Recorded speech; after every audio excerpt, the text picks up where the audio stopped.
This week's episode of I Was a Teenage Film Snob is not brought to you by any sponsor whatsoever. It is brought to you by the hard-working people who appeared on my show time and time again, the tireless efforts of Tina, Nick, Josh, Gabby, and Andre. We are returning to our conversation discussing 50 movies to watch before you die. But before you listen to that, why don't you head over to tpublic.com, search for I Was a Teenage Film Snob or IWATFS, and buy yourself a t-shirt, buy yourself a sticker, get a hoodie, whatever you like. We have merchandise now. If you can't find it on the site, the link is plastered all over Instagram and is in this week's show description as well. With that out of the way, go ahead and listen to part 2 of episode 50. And when the show ends, stick around a few minutes because we have a little special guest who provided a short recording at the end as well because they want to be part of the celebration. With that all out of the way, go ahead and enjoy episode 50, part 2 of I Was a Teenage Film Snob. 50 movies to watch before you die.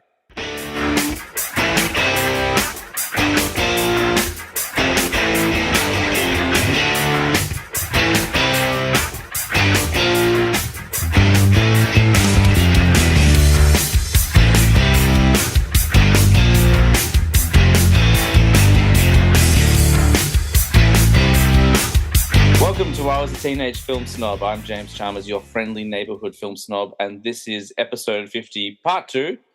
We are continuing our top 50 movies, or not top 50, 50 movies to watch before you die. I'm not going to do a huge long intro. You had heard part 1 last week. Back with me, of course, in no particular order, Andre Basari, Gabby Van Kylenberg, Nick Owen, Josh Sacco, and Tina Chalmers. We're all back to talk about 30 more movies. We got some heavy lifting to do today, guys. Woohoo! Ooh, you got the name right. It was. We took a 5-minute break between episodes, and we're ready to go through the next 30. Hopefully, a bit quicker than the last 20 we did. But I think we're off to a cracking start. Yeah, absolutely. Excellent. We're going to jump straight into the list, and I'm sure there'll be comments to be made and little bits and pieces throughout. But next up on our list, we just talked about Logan. Number 30 on our list is a horror film, and it's Mama. Andre, I'm going to get you to take the lead on this one because I don't know how many of us have actually seen it. So, well, has anyone else actually seen it? No. Have not, sorry. I have, but only because I watched it with you. Yeah. I remember you talked about it on your Halloween episode, and I looked up the image, and I was terrified. I was like, "This is some creepy stuff." Yeah, I made Gabby watch it, and she did really well. I want to preface that. Well done, Gabby. You did well. Yeah. Where's my prize? But I feel like for my list, a horror movie needed to go on there because it's a genre that's kind of niched. Well, not niche to talk about, but niched in other categories. And there's not a lot of horror movies that they get nominated for certain things because of the genre that it's from. It's not recognized as a mainstream media of film, even though there's a lot of horror movies, it's just not so much talked about in the span of media. So I decided to chuck my favorite one on there because it's fucking terrifying, and the story itself is solid. I love it. It's one of my favorite movies. And if I was showing someone a movie that they needed to watch before they die, I would want to scare the crap out of them, and I think that's perfectly. Excellent. And can you give us a very brief synopsis of the film, just because I know you told me about it last October, but we are almost we're on the way to next October. It's just been a while since we've spoken about it, and just so the others know a bit more about it as well. Is this a Guillermo one? It's not, is it? It was produced by Guillermo del Toro. Yeah. I think it came up as a short film.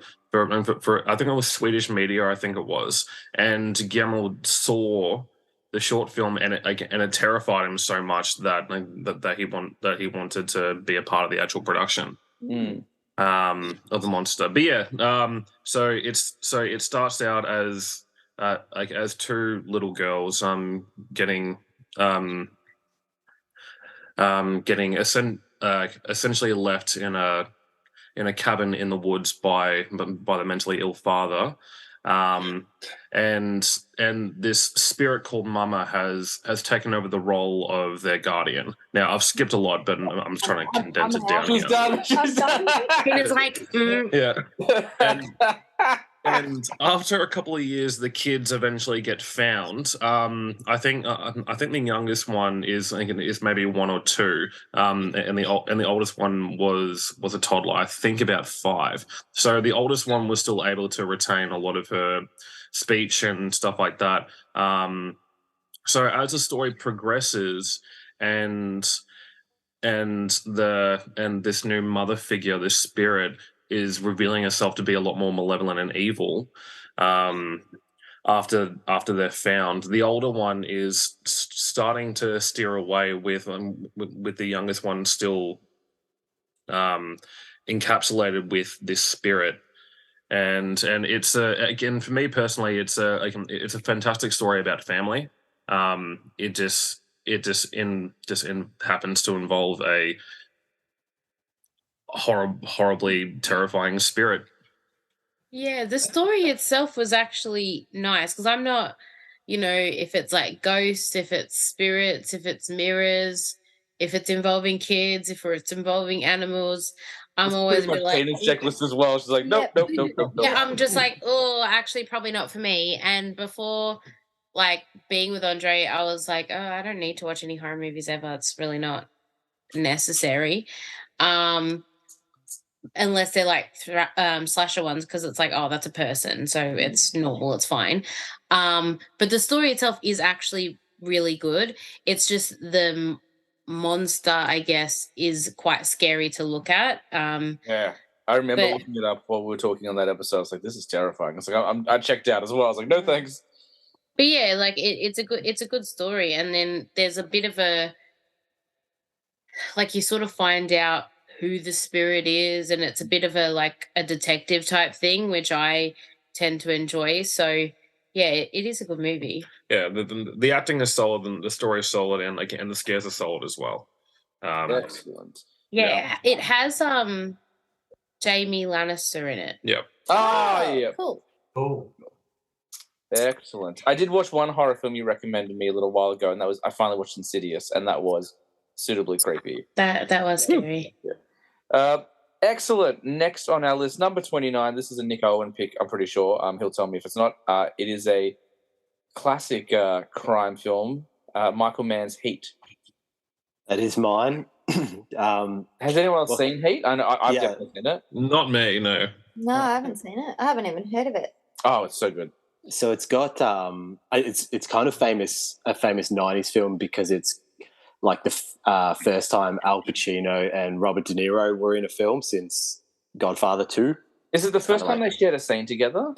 Yeah, it is actually. It's a really good point. Yeah, so it's a like a crime film. So Robert De Niro leads like a team of like bank robbers, and Al Pacino is like an LAPD detective and sort of trying to hunt him down. But yeah, it's really famous for that because in Godfather 2, even though they're both in the film, they don't actually, because they're in a different timeline, they don't actually share a scene. So yeah, it's really famous. There's like a diner scene. But I guess people who have listened to my episodes before probably know I really love Michael Mann, the director. He's just really like the technical side of directing. I think he's like really brilliant at, and there's like just certain things that I really love in a film, and like really loud machine guns happens to be one of them. And there's like a bank robbery scene. And they're kind of like it goes wrong, and I just really love that technical side of his filmmaking where you kind of now I say it, I'm just like really loud gunfire, but it's very cool. I was just thinking, like, I love that as well until I had a kid, and now when I watch movies out in the lounge room, I've got to have everything like volume 6. Yeah. That would irritate me so much. Yeah, I know. It probably helps that I like this was one of my favorite films when I was like living the bachelor lifestyle, so I probably listened to it at like maximum volume.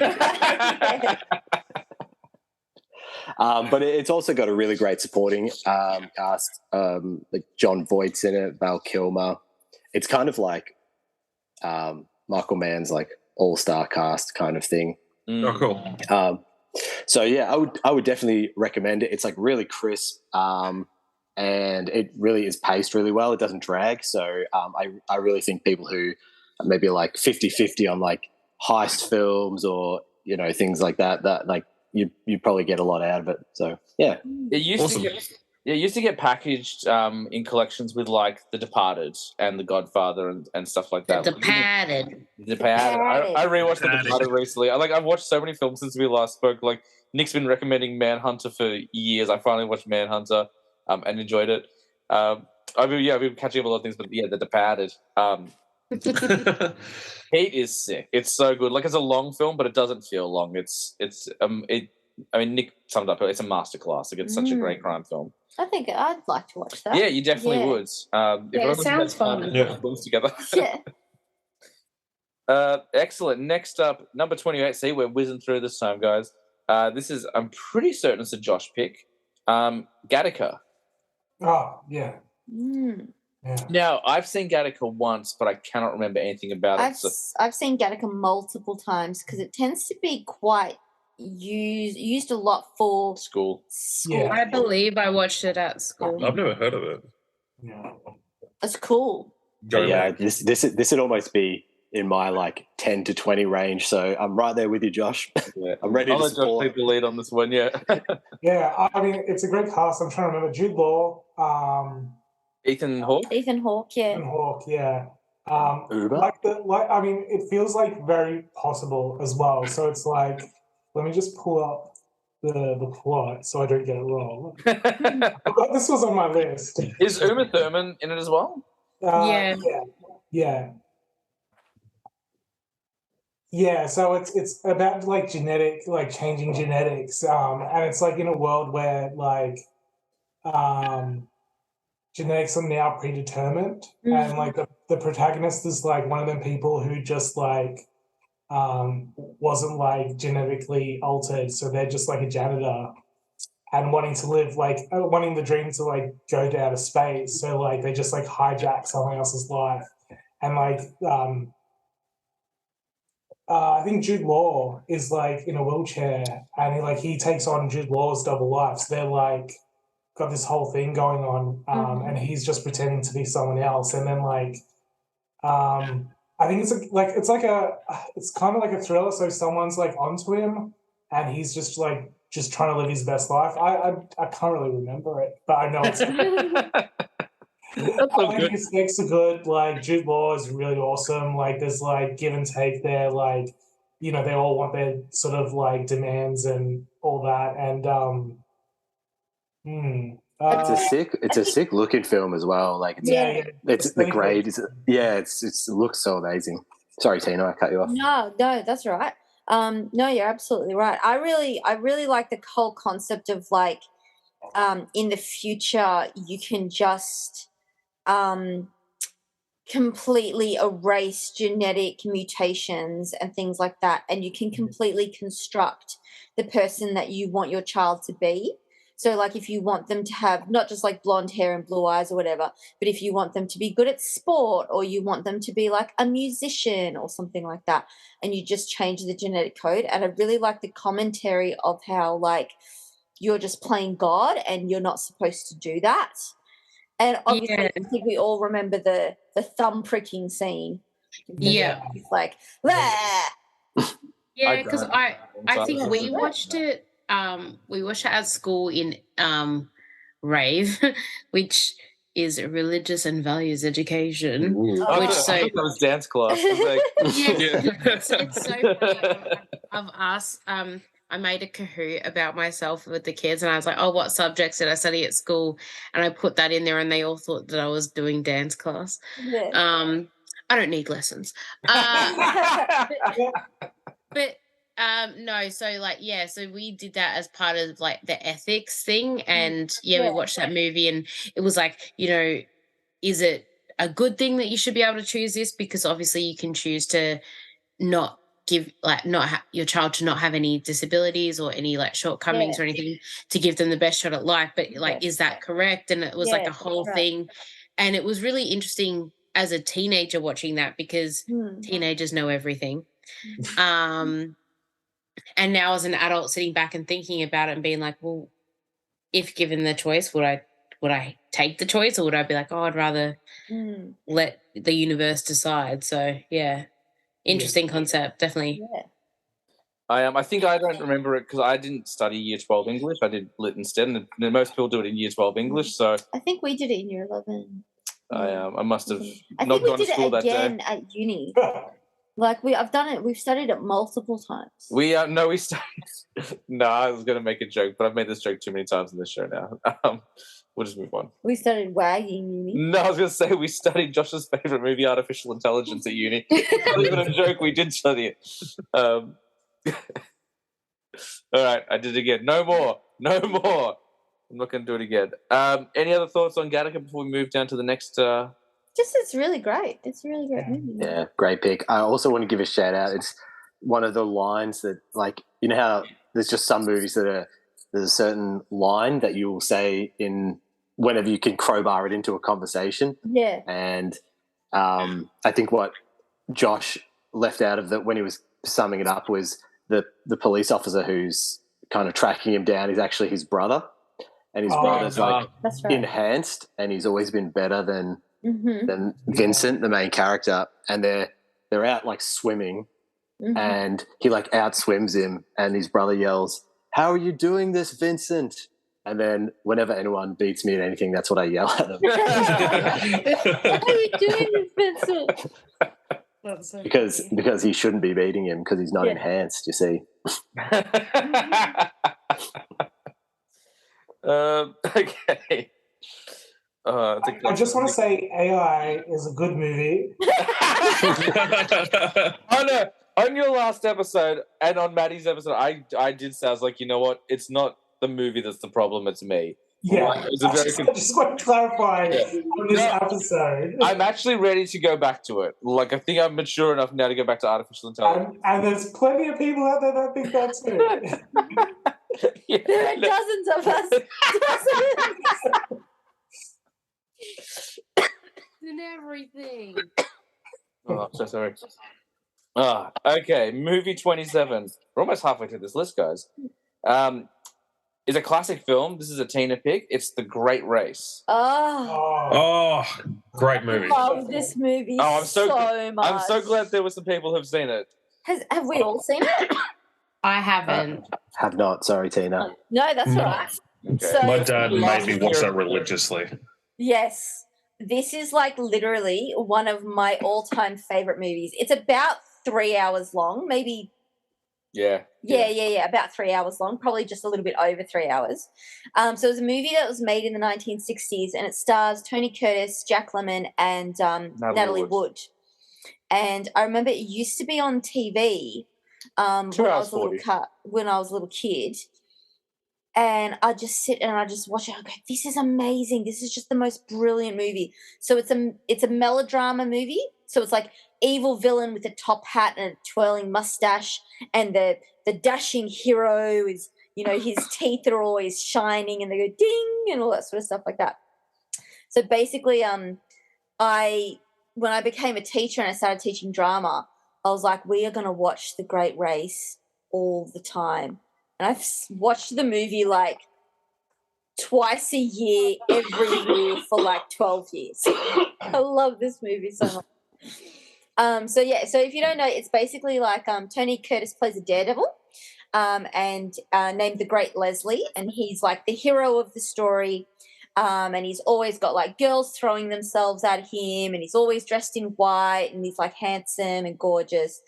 And so he does all these like really successful daredevil stunts and everything. And then you have the villain who's played by Jack Lemmon, and he's a wannabe daredevil who always somehow seems to fail, always like ends up with like mud on his face, and his arch nemesis is the Great Leslie because he's always so wonderful and handsome, and he always wins, and Jack Lemmon's character, Professor Fate, is always, you know, losing basically. It's very much, for those like familiar with the cartoon, it's very much like Wacky Races. Yeah, it's like live action Wacky Races. Yeah. So basically, Tony Curtis's character, the Great Leslie, goes to the Rolls-Royce company and is like you guys make the best cars in the world. I suggest I advertise your cars by doing a race from New York to Paris, and everybody else can also enter their own cars.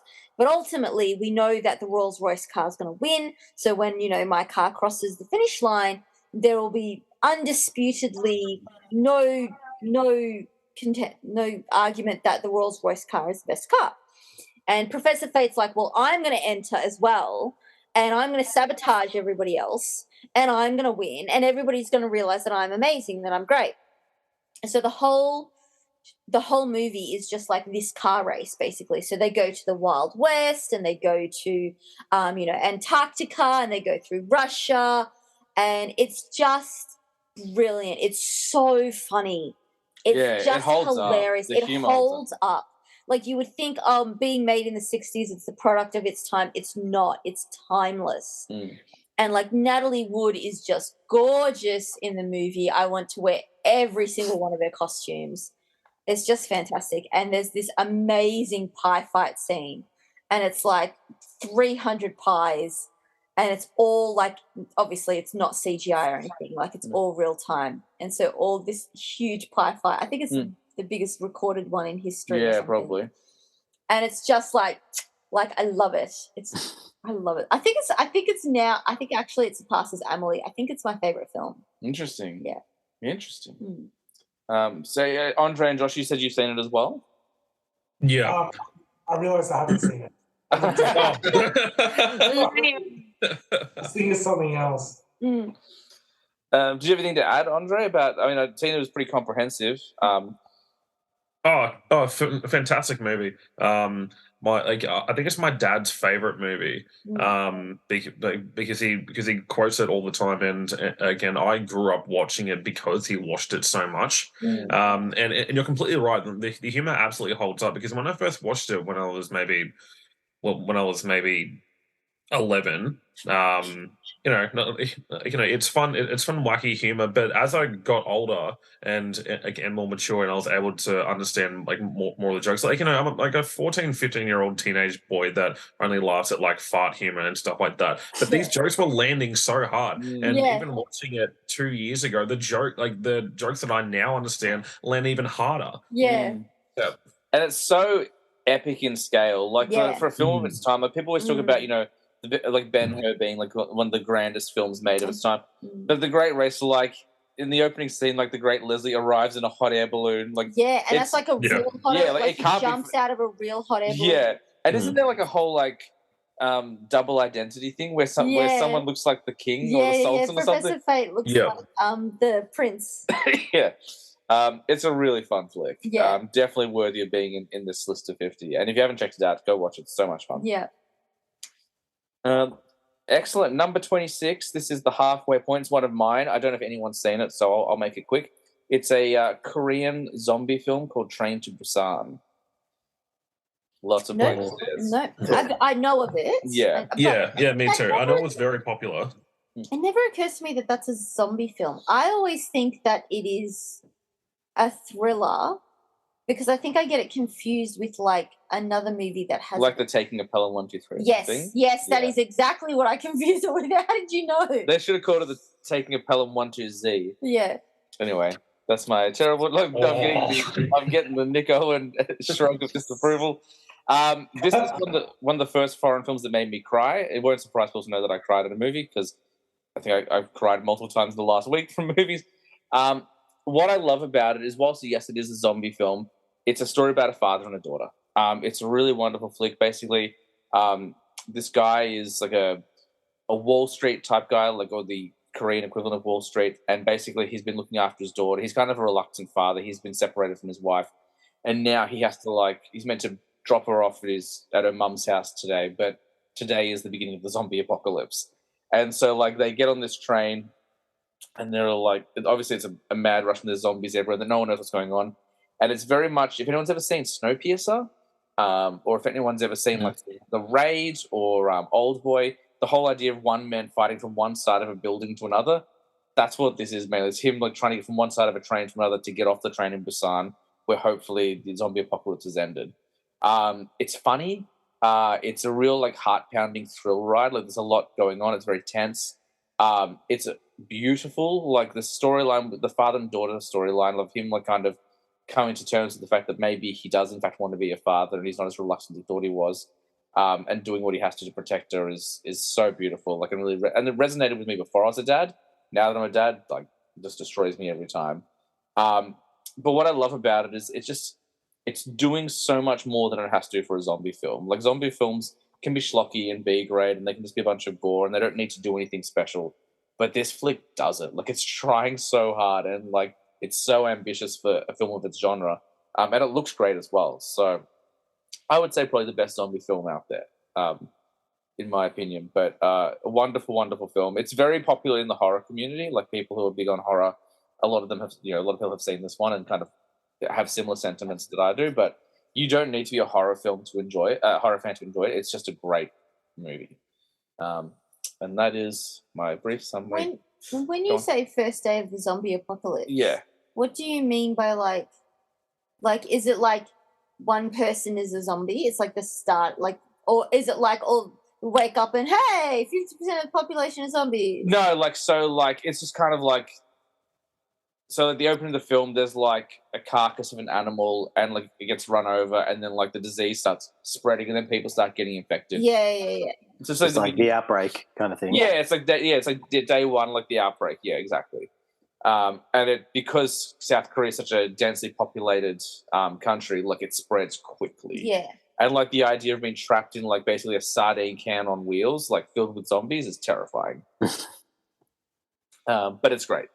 Really, really good film. Do they make a sequel of that, James, or am I thinking of something else? So there's an animated prequel called Soul Station, and it's okay. It's not a bad film. It's just I didn't need like there's a prequel and a sequel, but none of them really tie into the main story. They're just like different stories from around Korea about the zombie apocalypse. But you could take the names of the Train to Busan title off it, and they would just stand alone. Like they wouldn't necessarily tie into it. But yeah, so the prequel and the sequel, they're fine. Like they're not bad films, but Train to Busan is just next level. It's just like its own wonderful thing. I will be taking no further questions on Train to Busan. I will. I'll talk about that film all day. Movie 25. I thought this was a Nick pick, but I think the next one is a Nick pick. So I'm not sure. It's The Last Samurai. Well, that's me. There we go. Cool. No worries at all. Yeah. So I think I've watched this movie so many times, but it's another Hans Zimmer soundtrack movie. And that really sold it to me. Tom Cruise is sort of like our main character, and I'm not sure how many of you have seen it. I know of it, and I've seen like trailers and clips, but I don't think I haven't seen it already. I've seen it. Yeah. That's why I thought it was a Nick one, because Nick is a Tom Cruise like diehard fan. So. Yeah. Oh, like I was always sort of like on the fence. Like, he's a bit wacky, but the more that I watch of him, I do think he's a true professional and, really good at his job. Like I can't fault him at his job. Outside of his job is not my business, really. But in this, he's really good and he really sells the character. So at the start, you're like, oh God, this guy, like he's got some issues. I mean, he's just been like, in a war. So he's a soldier. He's struggling with alcoholism and PTSD. And then he's thrust into a sort of situation, like a Dancers of War situation, where he's like in the other camp, basically, and because they take him, and then he's sort of like learning their ways, and then he sort of becomes one of them. Yeah. And just the shifting culture from like the American soldier in the Civil War to like where he is now.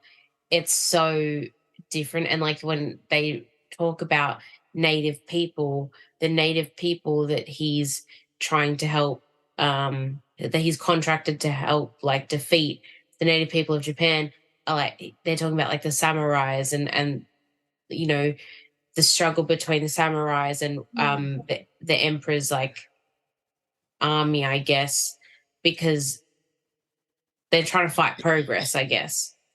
And just the story is really good. The cast is fantastic.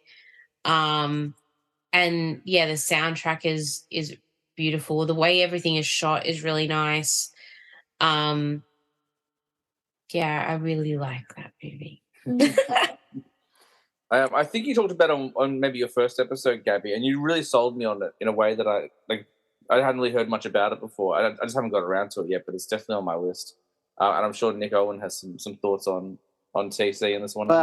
Yeah, I mean, I just think it's one of those ones that I think goes under the radar a little bit because it was like maybe just after like Mission Impossible and Jerry Maguire, and then probably just before like War of the Worlds and some of these bigger ones in the 2000s. Yeah, so I think it is. I think it fits in between those ones and like I think Collateral might have been the next one after, which is Michael Mann film.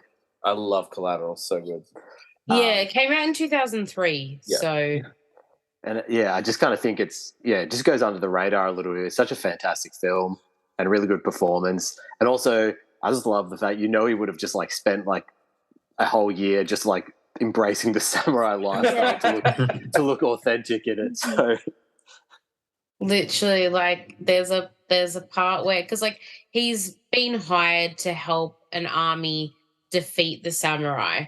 And essentially when he goes there, he's realized, oh no, like they are way underprepared. They don't know anything. They don't know anything about guns, about shooting or anything. And he's like, oh, like this is a losing battle. We should not. And they're like, oh no, sorry, full steam ahead. We're doing this. And then that's when they sort of get into the scuffle and he's sort of captured by the samurai. And like the change from being on the defense and sort of seeing their way of life and accepting death as like they welcome it because they've worked so hard to get to that point. It's just I'm not going to say weird, but it sort of poses the question as a Western culture, it's not that we fear death. I mean, maybe some people, but it's something that is quite negative. It's a sad thing. Whereas in their culture, they welcome it. Like, I've worked to this point to get here. I deserve this. Like, this is a send-off rather than like, oh, like, that's really sad. I wish they were still here type of thing. Yeah. And there's like a little sort of storyline about that sort of concept within the sort of family that he's with. So like that's really nice that they get to explore that as well. Yeah, it's a really, really solid movie. Excellent. Number 24 is definitely a Nick Owen pick, but if it wasn't a Nick Owen pick, it would have been a me pick. It is arguably the best James Bond film ever made, and it's Casino Royale. What a film. 2006, Martin Campbell, Daniel Craig. Enough said. That was a chef's kiss for anyone who didn't hear James. I'll do a real smoochy loud. Yeah, what a film. And actually it's funny you said like the best Bond film because I'm such a big fan of the franchise, and I just remember when that came out, and I don't think I saw it at the cinema, and I reckon, as would happen when you're a kid, I reckon my parents like rented it or something like that, and on the cover there was this quote that said the best Bond in the history of the franchise, and like obviously being a traditionalist, I was like, oh, I'll see about this. Yeah. Well, let me just I'm going to be impressed, but you got some work to do. Being a bit of a film snob. Yeah. But it just reset the franchise in such a good way, and it's completely like to the point I actually feel bad for Pierce Brosnan because it kind of made his films look a bit silly. Yeah. The realism. Well, Nolan did the same thing with Tim Burton one, so like yeah. But yeah, such a good film. So obviously it resets in the sense that it follows James Bond as he's just become a 007, whatever they call that. Yeah. And it's about, and it kind of sets up the next, I don't know, what, 5 films, however many he's been in the sense that he's... Yeah, this is the first time where they're all somewhat interconnected. Like, there's a bit of retconning, there's a bit of playing with timelines in some of those later films, but there's definitely like an ongoing storyline in this one that wasn't seen in those previous movies so much. Yeah, and the sort of implications of what happens in this film, particularly to Eva Green's character, kind of reverberate through the next films. But it's just so... That's Berlin. It's beautifully shot. It's really glamorous. Like, I love the poker scenes. Yeah. Makes me want to be a high roller. And the location hopping is really, really cool too. You know, it's like Montenegro, and I think he's in a hospital that overlooks, like, I don't know, somewhere in Italy, somewhere on that lake, like Como maybe. I don't know. Anyway, yeah, great film. It's a killer cast. Like, Daniel Craig is brilliant. He hadn't been in heaps before this. He'd done like bits and pieces. He was in like one of the Tomb Raider films. I think he'd done Layer Cake, which is really underrated if anyone's never seen Layer Cake. But he's brilliant in it. You've got, and I'm going to forget some people, but you've got Eva Green, as you mentioned, Mads Mikkelsen as your debut villain, and he's not Blofeld. Like, as a Bond fan, you're like, when we bring up Blofeld, and it's not. But Mads is, like, I still think he's probably the best villain, with the exception of maybe Javier Bardem in Skyfall, who's also quite good. You got Judi Dench as M. We've got, I'm going to forget all the people. Who's the really popular actor who plays his American buddy? He's in everything. He's Commissioner Gordon. Yeah, I can't think of his name. Oh, no. He's Arnold in Westworld. Does that help you? Yeah, exactly. I'll look him up for you. Isn't he also the guy that you're talking about? Isn't he also in the Hunger Games? Yes. Yeah.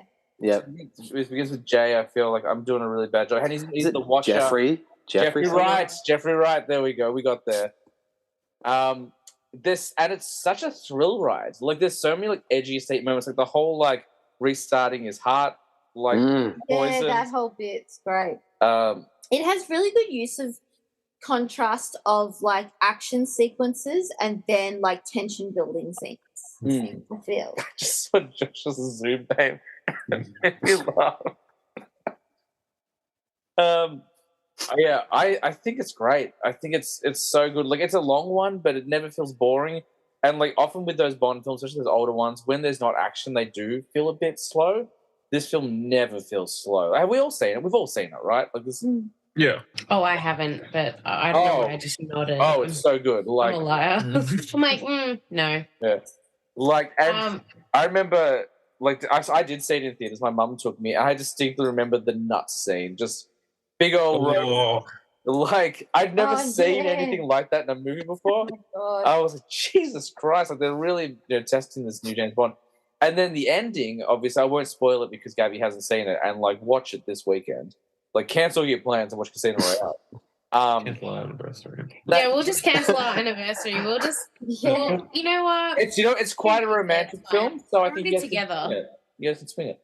That ending is so heartbreaking, and it like really sets the tone for the rest of the franchise, because Quantum of Solace jumps straight off that, and then even in No Time to Die, for those who haven't seen it, like, it calls back to it again. Like, it's an ongoing storyline. It's a masterpiece. Like, I'm so glad you picked it, Nick. When I saw you picked it, I was like, good, because if he didn't, I would.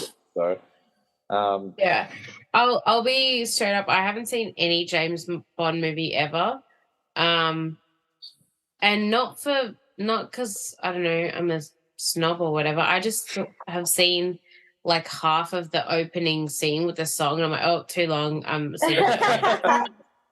I have a very short attention span, and if you don't grab me in the first sort of couple of minutes, I'm like, And I think it's just because it is so long. And like, if you listen to a song, generally you're doing something else as well. So like the songs, you're like, okay, 3 minutes, I'm doing something. But to sit there and watch an opening title sequence of like a silhouette. It's like, oh, I'm bored. Like this is The annoying. modern ones are great. So, like this whole because they do really cool like montages. yeah, like the Casino Royale one actually artwork. might be the best one as well, with all the cards flipping and like the bullets going through the playing cards and stuff, and all the Bond songs from this batch are strong. I like Skyfall. Yeah, Skyfall. And this is the thing, like this question is going to be like that is every single James Bond film. But is Casino Royale the one where he's like running on the rooftops? Yeah. And stuff like that? Yeah. Yeah. Yeah. I mean, it is every James Bond film, but yeah. Bike on the Yeah. That's right. This whole there's some stunning action sequences in all of these ones, but Casino Royale is probably the best of the franchise. It's great. Any closing thoughts on Casino Royale? We spent a bit of time on that one because I got very excited. Let's jump on to movie 23. It's a Josh pick. It's Memento. Oh. Are you so surprised over your own movie? we picked this was like 2 months ago, guys. Like we're gonna shoot our cards.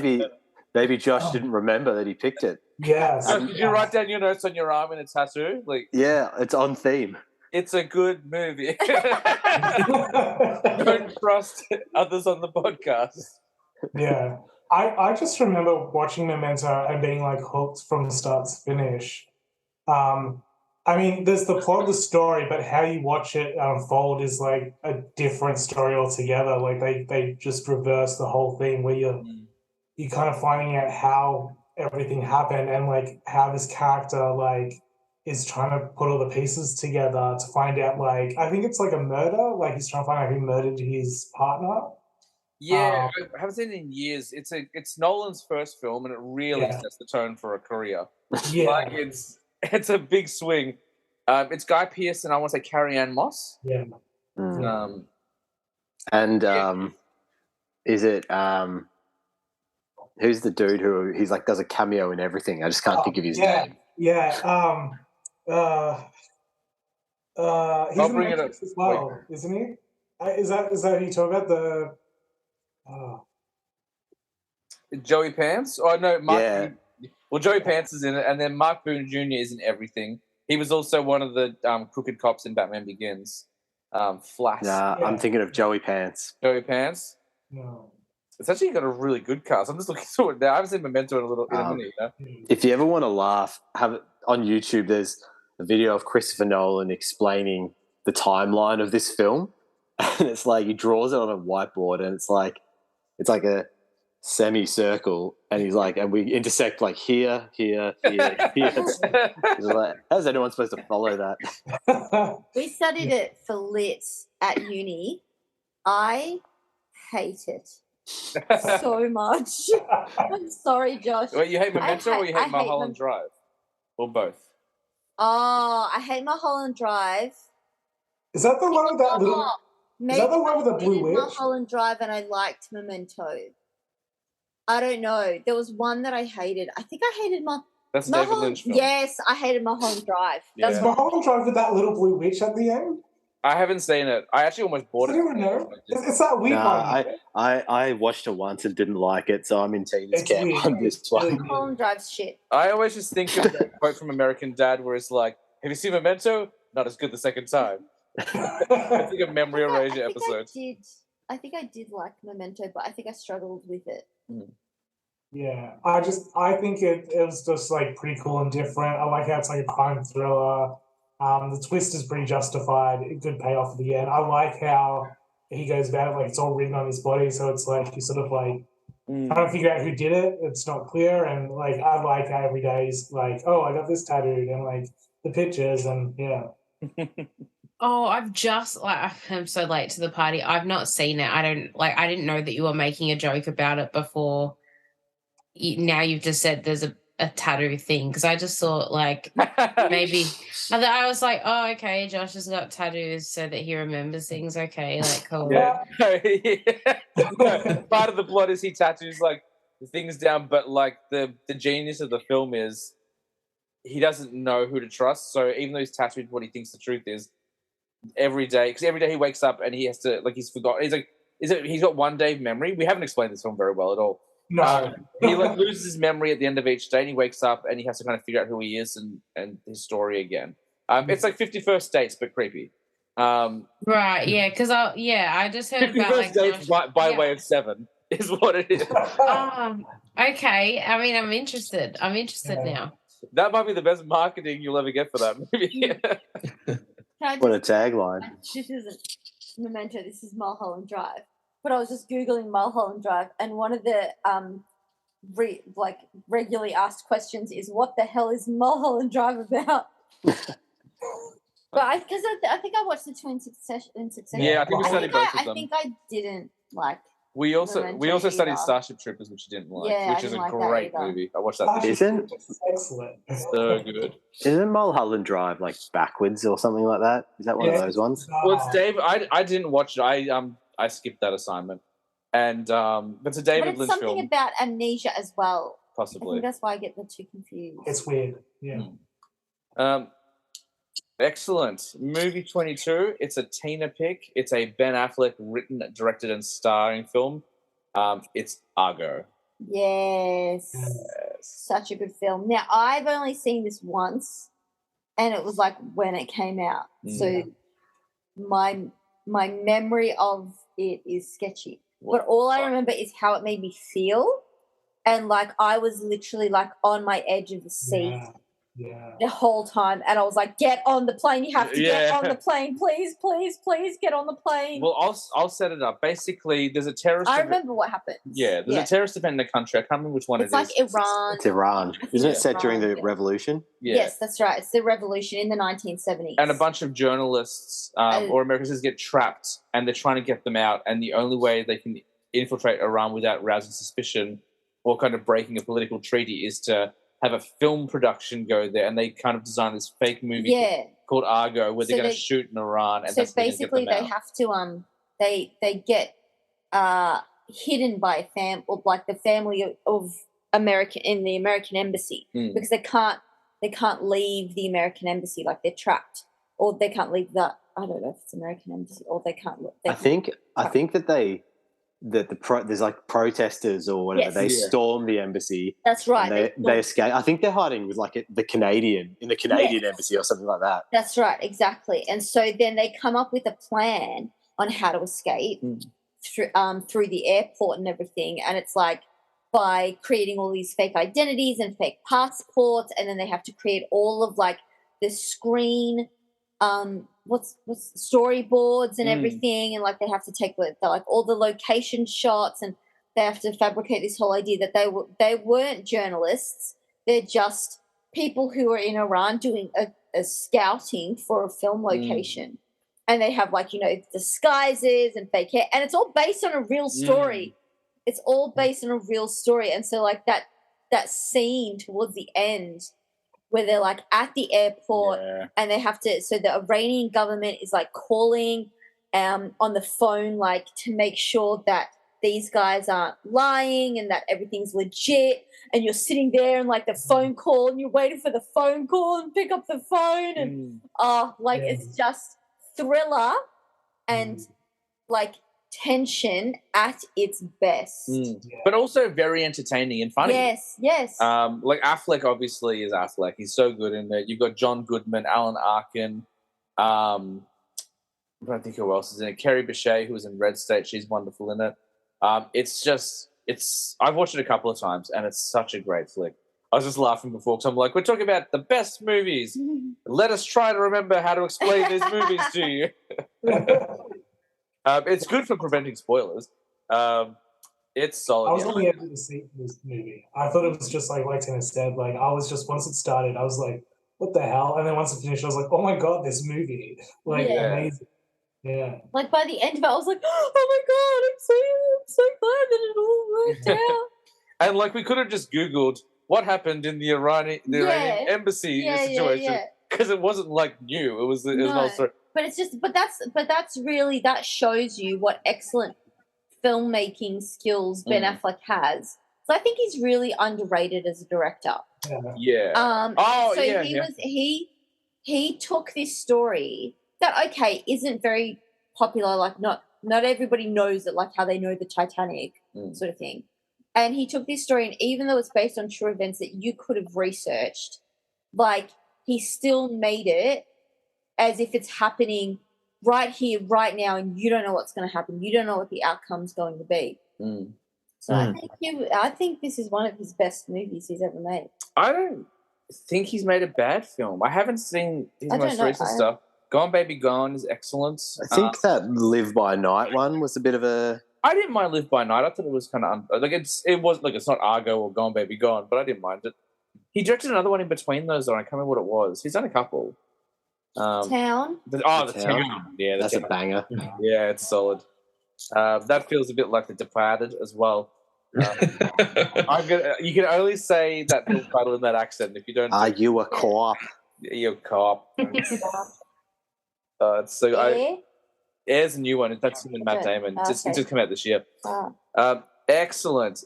Any other thoughts on Argo? Gabby and Andre, have you guys seen Argo? I haven't seen it, sorry. You got a busy weekend ahead. Yeah. Yep. Excellent. Movie number 21. It's a me pick. It's a sci-fi film. I watched it. I gave out my list of top films of 2014, I think it was.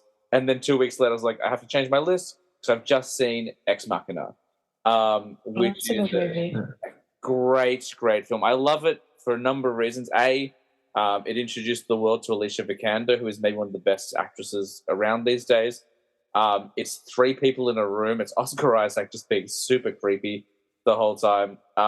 We've been talking about tense films. This is a tense flick. Basically, Domhnall Gleeson, son of actor Brendan Gleeson, plays like an up-and-coming kind of tech genius, and he's working for this, I guess, like an approximation of Apple, and he's kind of invited away to this cabin in the middle of nowhere, a very high-tech cabin in the middle of nowhere to see some new tech, basically.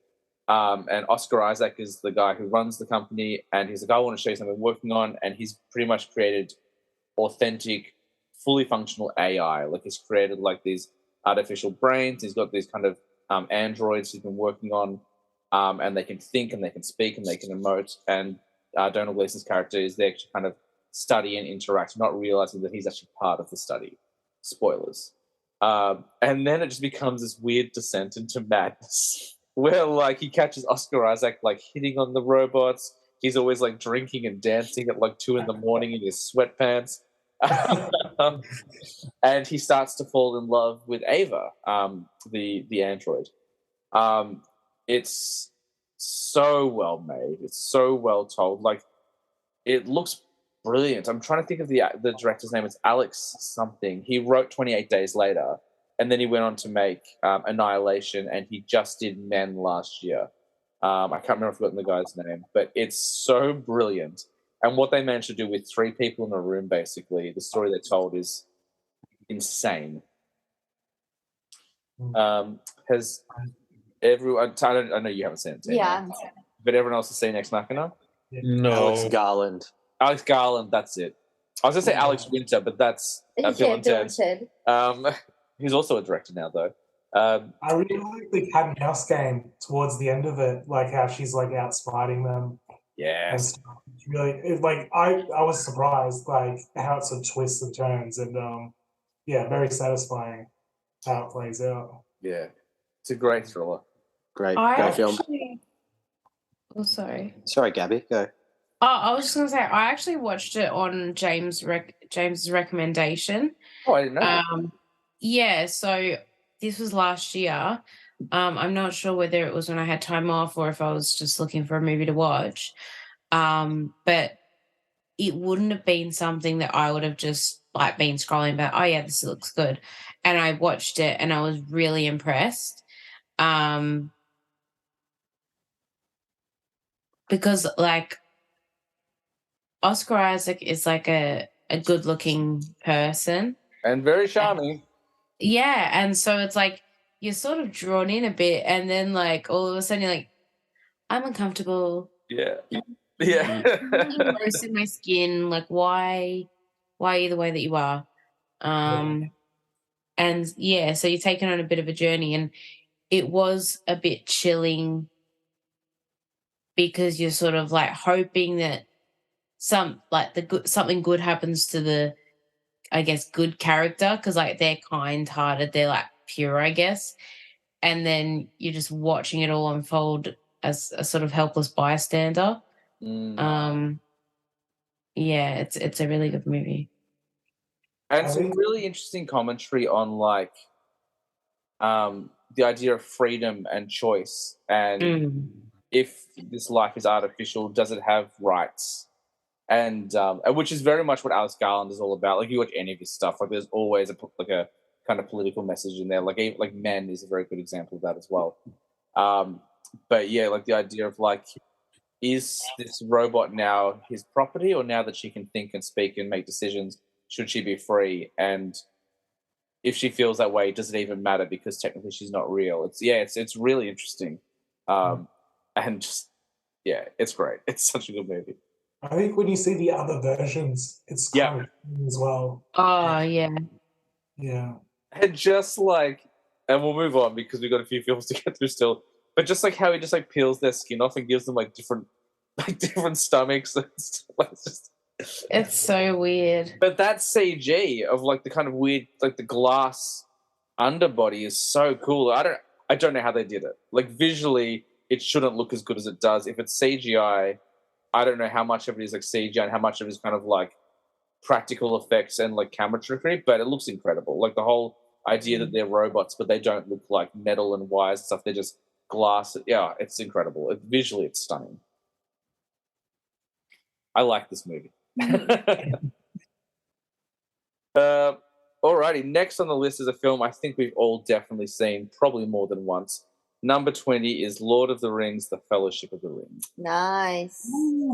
Yes, I don't know whose pick it was, because we've got 2 Lord of the Rings films on this list. That's mine. That's yours, Andre. I think the second one is a Nick pick. Out of the bunch, personally, that's my favorite. In like introducing all the characters, going. It's like it's hard to know where to begin with this film, you know. Yeah. With like it's just beautiful. It's beautiful. Yeah. It's just fantastic. Like I find myself listening to the soundtrack all the damn time. Because it's amazing. I forget the actual composer now. Howard Shore. That's it. Thank you, Howard Shore. He did such an amazing job. It's just a movie that I can't fault. Personally, you know how there are some movies like Gabby and I watched Blade Trinity on the weekend. And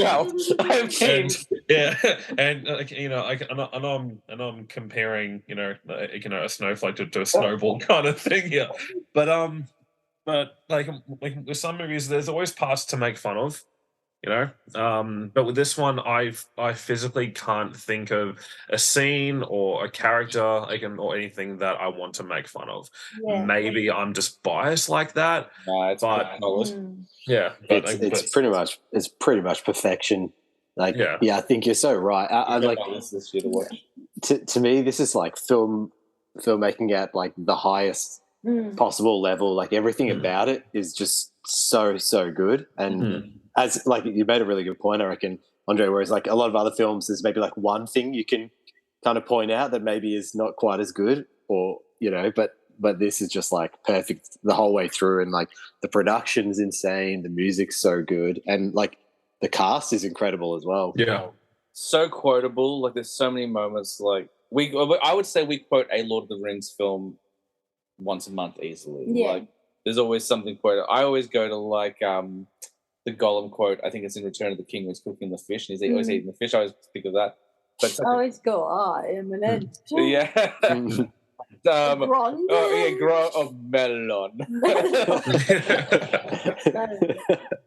And the special effects, like, and granted, it's not like the movie's 50 years old, but the special effects still hold up fantastic nowadays. Yeah. What I will say though is, I remember watching it. It holds up fantastically if you've got it on Blu-ray or DVD and you're watching it through a Blu-ray or DVD player. Because I remember one time I was over at Mum's house a few years ago and it was on TV, and man, that green screen around the hobbits was big, thick green line. Oh no! Like, oh, that looks rough. But then when I watched it again at home, it didn't look like that. There's only two bits of CG that doesn't really hold up. It's in Two Towers and Return of the King. It's the wargs in Two Towers, those big dog things, and the elephants in Return of the King. Those are the two big, Yeah. I guess, the most egregious. Oh, I reckon Legolas swinging past elephants. Yeah, that's what I'm talking about. I'm talking about.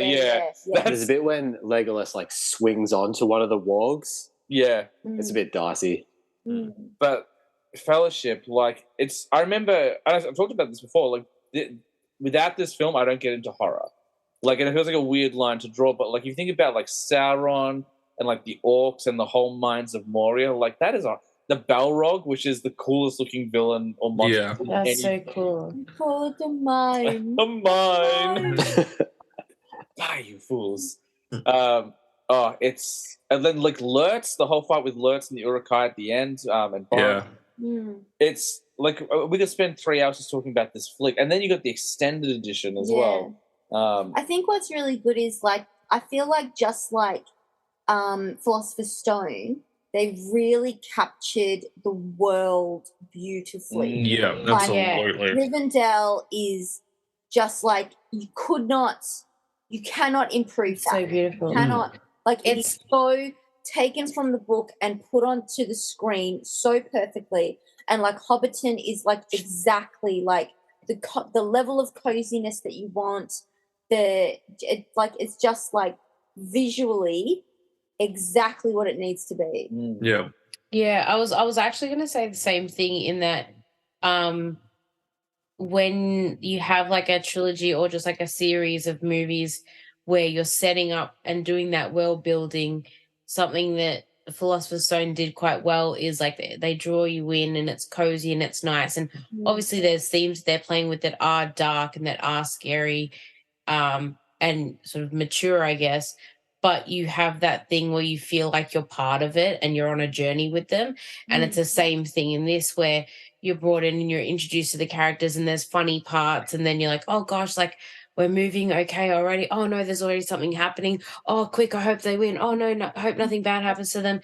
And you're just sort of following them on this journey and making and hoping that the gang all stays together and that everything's okay until the end of the journey. And that they have that similar where the world is so enticing, especially with like Hobbiton and where's the elves from? Well, there's Rivendell and there's also Rivendell, yeah. Oh, and the ring wraiths, obviously, coolest. Like, terrifying. And the ring wraith theme, like just like I know that score so well. It's so good. We have all been talking, and I know young Josh must have some thoughts on Lord of the Rings as well. Sorry, man. Oh, no, it's just like a classic tale, though far from home, about friendship, really. That's it. Absolutely. I appreciate it. Yeah. Must see. It's so good. And movie 19, next along, if you gaze into your Palantir a little further, that was for you, Nick Owen. We now have Lord of the Rings, Return of the King. Two Towers is omitted. That's my favorite of the series. I think I'm in the minority there, but Return of the King, Nick Owen, take us through. Return of the King extended edition, because what could be better than the normal one is 4.5 hours of it. The only way to see the mouth of Sauron, the absolute coolest looking character. Oh, yes. Yeah, he is a badass. Figurine of him. He's so cool.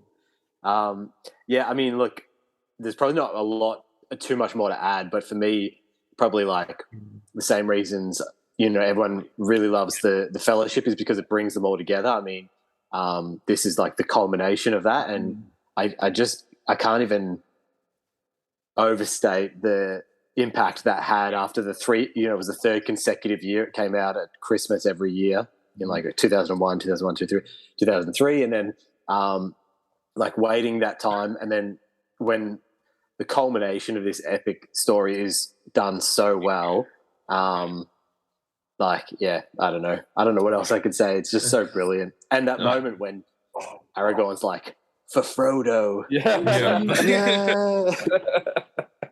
What's crazy about this whole franchise is how little faith the studios had in it.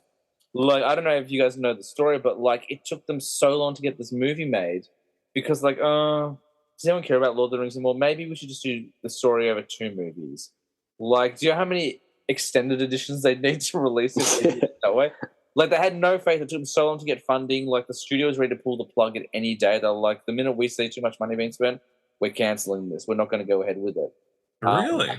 Yeah, like there was no faith in, and like Peter Jackson hadn't done anything huge. Like he'd just come off, I want to say, Heavenly Creatures. I think maybe was the film he'd made before that, which was very popular in the kind of award circuits, but was not on the scale of Lord of the Rings. It was a very small independent film about like 2 like girls who like killed their mum. Like it was very small.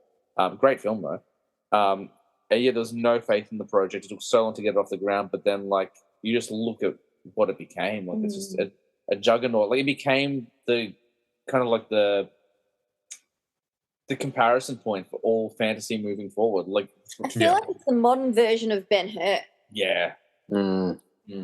Yeah, I think that's a good comparison. And kind of like, I feel like it'll still stand up as well. I mean, like as we were saying, like it's now 20 years old, and like it still looks great. Yeah, absolutely. Yeah, it's still just slaps. Like the scale of the third movie, like in particular, because you have like everyone in Lord of the Rings movies like as the big battle, but just yeah, I have to preference the word scale just because of how big these battles are. I mean when the armies of Mordor start heading towards Minas Tirith, it's just insane how many fucking orcs there are. It's just on such a grand scale. It's a spectacle to see within itself, and then when the ghosts come out and they just say Army of the Dead, yes. So did I. There's so much in these movies. Yeah, like what say you? And they're just like, fine. I think my favorite moment in Return of the King is when Eowyn fights down the Witch King. Like it's and because she was such like a disregarded character in Two Towers, like not by Peter Jackson, like that's the character. She's always overlooked and ignored, and to see her like destroy like this dragon and like shove her sword into the Witch King's face, like it's so cool. And I think as well. Sorry, just go. Sorry to cut you off, James. And it is such an epic film, but I think the emotional beats that Peter Jackson's able to capture, like that moment, James, that you just talked about, and like when Rohan, like the Rohirrim, are like riding over the hill and come down and charge all the orcs. Like it's it's storytelling on a very high level where you can do that in such an epic film, I think. Oh, yeah, absolutely. And even the small moment, because you have Merry and Pippin who are constantly together throughout the movies. Like they're the 2 best friends besides Sam and Frodo. But when Pippin has to go off with Gandalf, Pippin's facial expression when he knows he has to leave Merry, like he's he's sad, like, and he's shocked and then surprised, and like, and that hits home because these 2 are so close. He did a great job. And we haven't even talked about Gollum. Like, oh yeah, which I would say was like that was the beginning of, I guess, modern CGI and motion capture. Like before that, to the point where like the guy who played him became known as like the mocap guy. Like, all he did for years was like just do mocap. Andy Serkis, like, it just a fantastic performance. I was gonna say the reason I laughed before when Andre mentioned Blade Trinity is not because of the movie, but there's a really. Is it because of the eye thing? Yes. Yeah, because when we were watching it, I was like, "This is the one where he didn't want to open his eyes, right?" Yeah, just open eyes while he's laying there, like. Yeah, so Wesley Snipes just didn't get on with the director at all. So there was a scene where he had to lie there with his eyes open, and he just kept them closed for the entire thing. So then they CGI'd like open eyes over his closed eyes. I don't remember that at all. I'm going to Google this because it's just so wacky. Yeah. Oh, it's so funny. Okay. Moving on. to movie number 18. I think this is a Josh pick as well. Very cool, underrated film. It's V for Vendetta. Yes. Oh, very good. Yeah. I really like the aesthetic of this. I like the political commentary on this. It's really easy to watch.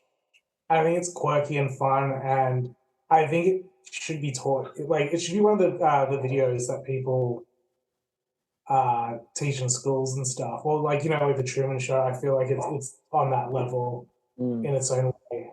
I might be too violent, but it's I don't know. I really like the movie. I like the aesthetics. So basically, it's like a sort of like a authoritarian sort of type of movie where, like, it's not far from our future now, really. Dystopian political sort of film where people live under a regime in the Britain Empire, and you got this quirky character who's planning like his revenge.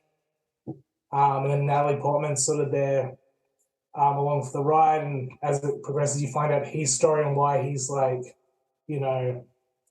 planning his attack, and then sort of like he starts swaying the people, and you sort of see all the propaganda behind it, and how some people pull the strings, and how people are sort of living under like a Big Brother type sort of government. Great political commentary, I reckon. Yeah. It feels very 1984 in a lot of ways. It was the comic or the graphic novel was written by Alan Moore, who also wrote The Watchmen. So it's the same storyteller there, and I think the screenplay was done by the Wachowskis. So this was kind of their first thing after The Matrix. They didn't direct it, but they did the story. And yeah, you're right. That visual aesthetic is gorgeous. Yeah. Of course, that mask has now been co-opted by. You know what? Let's just say nice things about them so they don't tear our show down. Like an online group. And Hugo Weaving, like unrecognizable as V. Like I didn't even realize it was him when I watched it the first time. But it's such a great thriller. I really like the adaptation. I know Alan Moore isn't really a fan of people making movies of his comics, but it's a pretty damn good flick. Has everyone seen V for Vendetta? Yeah, I have not. No. Yeah, once I remember liking it, but it's just one of those ones that I never go back to. I think because it's quite heavy. Is it heavy? I haven't. I've only seen it once actually. Yeah, but I've only seen it once. I think it is. It's very political, and at the time we were both very young when that film came out. Would have been like 15, 16, so it was probably going over our little heads. But I remember digging it quite a bit. And being shocked by the ending. Like, looking back on it now, I'm like, oh, it totally makes sense it would end the way it does. But at the time, I was like, wait, what? Why would it end this way? And I won't spoil it for those who haven't seen it, but it's a good movie. We are flying through. Movie number 17 is a Tina pick, but it would have been a James pick as well. It is the film that's coined the term blockbuster, the 1975 classic thriller Jaws. Yes. We've all seen this. Yeah. I mean, you can't. I feel like you can't have a list without Jaws. It was the first one I wrote down. Yeah, it was the first one I wrote down for my list. It was like Jaws. Absolutely. Yeah. So good, and just like Great Race, it's just kind of timeless. Like I had to take an extra class that didn't have any work. It was for media and didn't have any work left, and so I was like, oh, let's watch Jaws. And all the kids, it was like year 10 kids, so they're all like 15, 16, hadn't seen this movie before. Like they don't know Jaws, and they don't know the music. They don't know, they don't get it. And so it's shocking that they're just like glued to the screen. I'm like, yes, it's good. I feel like it's one of those movies that's ascended into the culture now. Like it's just like that, like the music and just the concept. This is the thing. It's been so assimilated into culture, but the current generation don't know it. So like my brother-in-law was doing a psychology task with his students, with his year 12 students. He was playing them bits of music, and he played the Jaws theme, and he goes, what do you feel when you hear this? None of them knew what it was. And I'm like, how? Well, in defense of the modern generation, and I rarely do this, But in 2 years' time, Jaws will be 50. Like, Yeah. it's almost a 50-year-old film, and that's Yeah. why. Like, That's right. it's perfect. Yeah. Like, we were talking before about, like, we're getting to the pointy end of the list, and we're going to be saying this movie is perfect a lot now. But Jaws, like, I mean, every performance, like Roy Scheider is like the ocean-fearing cop. I can't remember who plays the mayor, but the guy's like, we've got to stay open for beach season. Right. The only thing I will say is every woman in the film pisses me off. Every woman, I feel like every woman in the film is, except for Brody's wife. Brody's wife, Ellen. Brody's wife, yeah. But all the other women are like really shrill. I was gonna say very shrill and screamy. Yeah. But except for Brody's wife. Yeah, the scene I always think of, because like the first time I ever watched it, I remember I was at a sleepover at my best friend's house in grade 4, and so it's way too young to be watching it, but whatever. And that scene where the headlight just floats up. Oh my gosh. I remember she'd actually fallen asleep. I was watching it with her dad and her little brother. And I was just like, and they were like, are you okay? And I'm like, oh my gosh, I don't know if I can watch this anymore. But I think for people of like, well, our generation, I'm 27 now, so half as old as Jaws. And like, I think that it's sort of the power of, the video store is seeing the cover and being like, oh, that looks scary, we should watch it. Because now they don't have that. Like, the closest they've got is Netflix or Stan or any streaming service. And it's not the same. You don't get the physical response of like, oh, that's scary. Like, maybe I should watch that. Or to turn around and read the plot on the back, or having visuals, because there's always like pictures as well of like stills from the movie. And so they just haven't had that sort of experience. And then I guess to have it, because I don't know about referencing, but in terms of like the idea of something scary in the water taken and redone so many times, I just don't think they understand the significance of it. Because I feel like they may not recognize the music from Jaws, but I feel like most of them would have heard the song, just not knowing where it's from. Yeah. So, because I teach year 7 to year 9, so I have the same thing where I feel like, oh, everybody knows this, and then they look at me like I'm stupid. Well, we actually have a bath toy that's a wind-up shark. It was my toy when I was a kid, and I've given it to Zoe now, and I do that in the bath with her. So I'll do the do. So like, and in about 5 years, when she's 7 and a half, she'll be able to watch Jaws as well. I just say one of my favorite shots of all time in all movies is that zoom in on Brody. Yes. Isn't that zoom in so good? Yes. Yep. There's so many iconic images, like that opening scene alone, like the woman like in the in the water just being dragged under. Also like ballsy move to kill a child in a film, in a mainstream movie, like especially 50 years ago. And like so many great like smile, you son of a bitch, like we're gonna need a bigger boat. Then even the quiet moments, like the comparing scars scene on the boat, when they're sitting around talking the night before they hunt down Bruce the shark, as it were. Flick's great. So is that why they named the shark in Finding Nemo Bruce? Yes. Yeah. And that shark notoriously never worked. Like, it was constantly breaking down. That's why you don't see him too much. Like, it wasn't a style choice originally. I think in the initial script there was a lot more of him, but they just couldn't make it work. So like, oh, it's scary if you don't see him anyway. And they're absolutely right. Like, but because they use it sparingly, it's so effective. Excellent. Any closing thoughts on the brilliance that is Jaws? Everyone's feeling good. Next up, movie 16 is a me pick. It's, I think, the only animated film I put on here. Spider-Man Into the Spider-Verse. Yeah, Like, so good. talk about perfect films. I adore this film. This film makes me cry every single time. The soundtrack is banging, as the kids say. What Up Danger is such a great jam.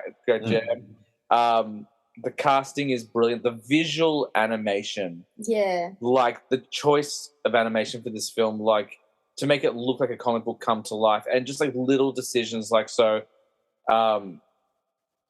There's a YouTube channel called Cinema Wins, and they talk about all the great things about movies, and they picked up on things I missed as well. So, like, when you first meet Miles, he's singing along to the Post Malone song, but he sings the words he knows better. He sings better, like he sings louder to listen to them. And things like after he gets bitten by the radioactive spider, that's when the comic book little like slug lines start to appear. Like they weren't there until he got bitten. All the different Spider people, Spider-Gwen, Peter B. Parker, the schlub Spider-Man, Peter Paul, Spider-Ham. Like, it's just... I love every Spider-Man film. I'm a big Spider-Man guy, but this to me is pinnacle. It's peak perfection. Like, they did multiverse before Avengers and DC and stuff like that. They just... I can't talk about it properly without kind of choking on my own excitement. Like, it was the first film that came out after Stan Lee died, so of course when his cameo appeared, like I was just a blubbering mess in the film because his line is so perfect as well about like it doesn't matter who you are, the suit fits everyone eventually. Like what a great notion. Yeah. Nicolas Cage as Spider-Man Noir, like as the gritty like detective Spider-Man. I can't. It's just it's so good. It's so good. Like you've got to watch Spider-Man to the Spider-Verse 10 times right now. It's so good. I'll let other people talk about it. I really like. Sorry, you go. No, there you go. I was just going to say, I really like. I think you told me the story about how like they actually had to retrain or train the animators how to do cell animation. Yep. Because poor Spider Pig. Yeah. Is cell animation and not computer animation. Yeah. So, they had to like train them on how to do this ancient art. I thought that was like that. Like it's those little touches that just set it apart. I think. Yeah, absolutely. Exactly.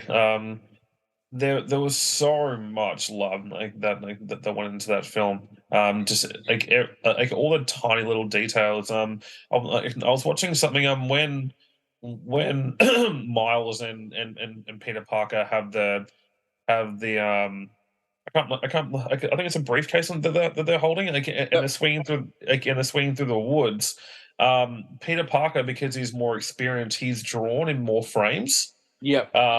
Compared to Miles, who's more inexperienced, he's drawn through half the frames. And as the shot's progressing, when they link arms, Miles is also drawn at the same frames as Peter Parker to show that fluidity. It's just crazy. Like you wouldn't think about something like that, or even something as tiny as when their spider sensors go off. Miles one goes off just that half second slower, just to show again his experience in the role. It's insane. Like those tiny little details that make this movie aside from the fucking god tier animation, amazing. Yeah.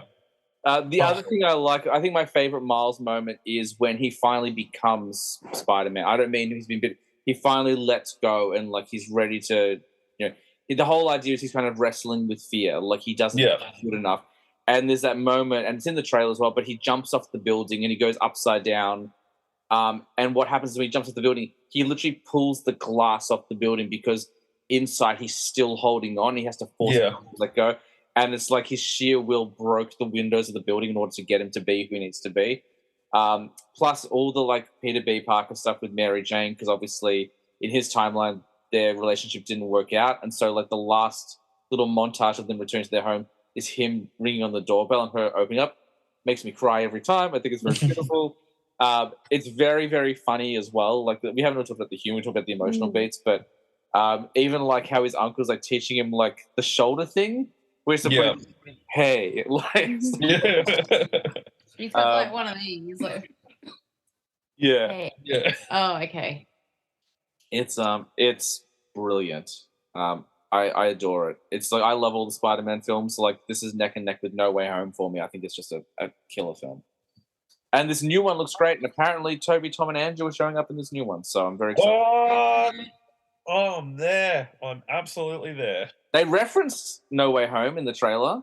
Yeah. So I'm very keen. Any other thoughts about Spider-Man before we move on to the next movie? We're on the home stretch. Movie number 15. It's a Gabby pick. I'm 95% sure. It is the Ridley Scott 2000 classic with Russell Crowe. It's Gladiator. Oh, my fave. This movie. So I love This another Hans Zimmer score as well. Yeah. Yeah. So this movie, I think I don't remember when I watched it for the first time, but I think I was a bit young to appreciate it. I was like, oh, well, this is cool enough, I guess. And then I watched it again probably when I was about 16, 17. And the music just like hit in a different way. Mhm. And especially, at the start, they're in the battle. And that battle That- is that- so good. battle music, I've listened to it on the way to work several times. I'm just in the car, like driving to work, preparing myself for battle with some year sevens, and just dun, dun, dun, dun, dun, dun. And even like I remember when Andre and I first started hanging out, he'd never seen it, and I was like, okay, I'm offended. You're watching it. And I was like humming the music while we were watching it, and like also like to myself. And I'm not even holding it in. I'm not even trying to like act cool. Like this is perfection for me. And I quote it all the time. Like just, are you not entertained? All the time. Glorious. Yeah, that's it. Like, I will have my vengeance in this life or the next. Father And to a then murdered son, husband to a murdered wife. that's it. Like, it's so good. And even just like, obviously Russell Crowe's like perfect in it, but the original Dumbledore's in it. Harris, yeah. Harris, yeah. Yeah, and so Yeah. when I killer. Joaquin Phoenix is, I mean, is incomparable to. I don't think you could put anyone at the time in that role and have it have the same effect. But like I rewatched it probably 2 or 3 weeks ago, and I always struggle to hear Marcus Aurelius as him rather than hearing him as Dumbledore because like I've watched Philosopher's Stone and Chamber of Secrets so many times, especially when he's silence in the Great Hall. So having him talk to Maximus like in that little tent thing sort of right before he dies, with his sort of like hoarse, wise voice, it's sort of like soothing, and then like obviously things happen and I'm like, oh, okay, no, not so good. And yeah, that weird like creepy incesty vibe from Joaquin, it's like so uncomfortable. And you're really rooting for the sister to like get out of there, and especially like her son as well. But that scene where he's like, oh, like I'm a gladiator, and he's like, and then he's like, what did you just say? Or like the Spaniard, what did you say?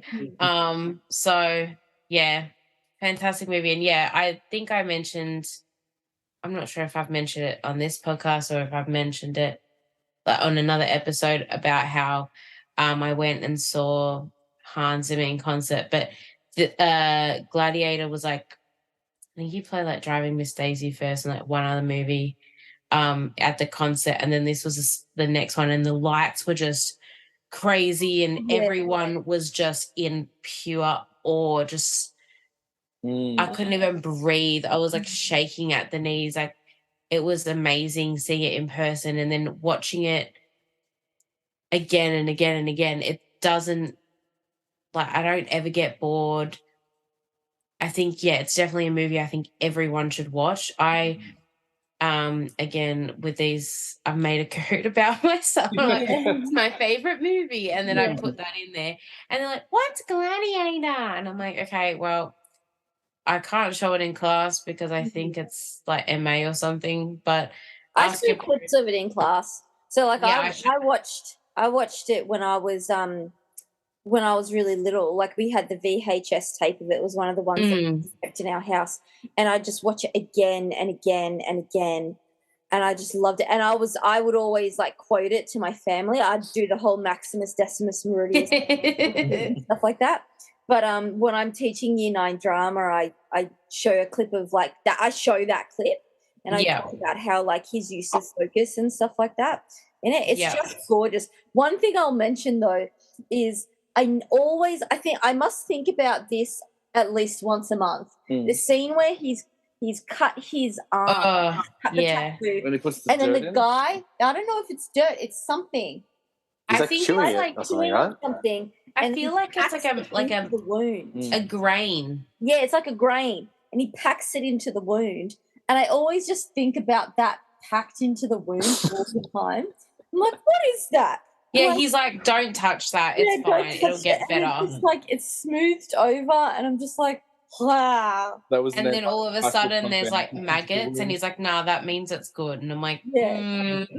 I feel like if I had maggots on my arm, I would not feel very good, actually. I think he needs a second opinion. From a Yeah. doctor. And that mask. Consult your GP. I remember that everybody lost their shit when the mask comes down. Yeah. Yeah. Well, the gladiator fights are so epic. Like I always remember the one with the chariots. The guy Yeah. gets cut in half? Yes. Yeah, yeah. Oh yeah, where the lady gets like Yeah, like with the spike on the wheel, like cuts because the guy gets over the cut, and I think that was the first time I saw someone get cut in half in film before. Yeah. It really fueled my bloodlust after that. And I remember Mum always getting angry when Joaquin Phoenix stabs him in the ribs before he goes, she goes, "That's so mean." And I'm like, well, yeah, he's the villain. Yeah, they're like, "Cover the wound." Yeah. I'm like, "Oh, you're a rat." Yeah. But then launched Joaquin into like, who would have known back in 2000 like he was going to be like one of the most prolific performers of all time. Think about all the work he's done since then. Alrighty. Movie number 14 is one that's been talked about a little bit on the show recently. Tina and I talked about it. It was our number one for our 90s list. Number 14 on our 50s is The Matrix. Yes. Which is a flick that probably changed everyone's life, I reckon. Yeah. Give me some Keanu Reeves, please. So is this my one? I think so. You pick, yeah. Yeah. I think it's me, but I'm happy to. I'm happy to share it because it's such a. Look, most of these are going to be on I Rob's talked list. about it on the 90s, so why don't you talk about it, Nick? Well, I was quite simply just obsessed with it. It literally changed my life. I think it was probably the point where I became like a nerd. Yeah. Because I'd never seen or been exposed to concepts like that. And I think that's the same for a lot of people. It's like you got along your 90s humdrum life watching like Space Jam, and then all of a sudden like all that. Yeah, all of a sudden humans are batteries, you know? Yeah. No, I loved it. And like being a bit of an action junkie as well, like that scene, I'm getting ahead of the synopsis, but that scene when they storm the building at the end was like, I used to just watch that on repeat. Yeah. Yeah. So good. Yeah. Yeah, such a classic. I think just the last shot of the film is maybe the best ending to any film ever, where he just hangs up the phone, just flies to the screen, Rage Against the Machine kicks in. Yeah, that's right. And it's perfect, like to have Rage Against the Machine as well. I remember I used to have so much Matrix stuff. I had the video game as well. I had the video game on computer. I had Keanu Reeves little figurines and stuff like that and everything. I loved it so much. It's just like it's a very quiet film. Especially the beginning. It's really, really quiet, and they're just building that tension. And it's just so, like, it's so interesting, the little quirks and little bits and pieces. Like, for instance, when they're in the, I can't remember what it's called. I would have known what it was called, but you know what? It's all white, and they're in like the They're downloading everything. Yeah, that's right. Yeah. So like, you know, Lawrence Fishburne's glasses are just all matte. They don't have reflection because there's no objects to reflect. And then the second that they bring in the television screen and everything, his glasses can like reflect and things like that. And just like little droplets of Easter eggs like here and there and everything. I think it's just like so well structured as a film. Yeah. I love that it also doesn't talk down to the audience. Like some of there's some pretty meaty exposition in there and like monologues about like the one where Morpheus is just talking about like how humans became like a Duracell battery. That's what Such a happened. good monologue. So good. It took a lot of watches for me to understand, because I remember the first time I watched it, The Matrix, man. The Matrix, man, I didn't even understand it, man. You obviously like you don't get it, and I was, because I think I must have been like maybe it was 1999 when it came out, so I would have been in grade 5 when it came out, and I remember just going, I don't understand any of this, but this is really cool. And so I watched it like 4 times after that in a row, like day after day. And I was like, okay, I think I understand it now. I remember awesome. I remember the first time I saw it, I didn't see it in full. I was at a friend's house and they were like playing on the computer. And it was just the scene where like Neo's trying to hold the helicopter up. And he's like looping the rope around his arms, like all the bullet shells are falling, and he's like trying to say. And I was just like, "What is this movie?" Yeah. And then you get that awesome like subway station fight, like between him and another Hugo Weaving mention. He's had 3 films today already: Elrond, V, and now Agent Smith. So good as Agent Smith. So good. It's the smell. Yeah. It smells like garbage. Yeah. I remember us on our episode we were talking about. I said to Tina, when I saw Lord of the Rings, I was like, well, Elrond's clearly a bad guy because they've cast Hugo Weaving and he just has sinister eyebrows. Yeah, that's right, his eyebrows. We talked about it. Does anyone have anything they want to add to The Matrix? We've talked about it a lot, Tina and I, so I don't want to dominate the conversation. I've actually not seen it. Oh, you've got a huge weekend ahead of you. Yeah.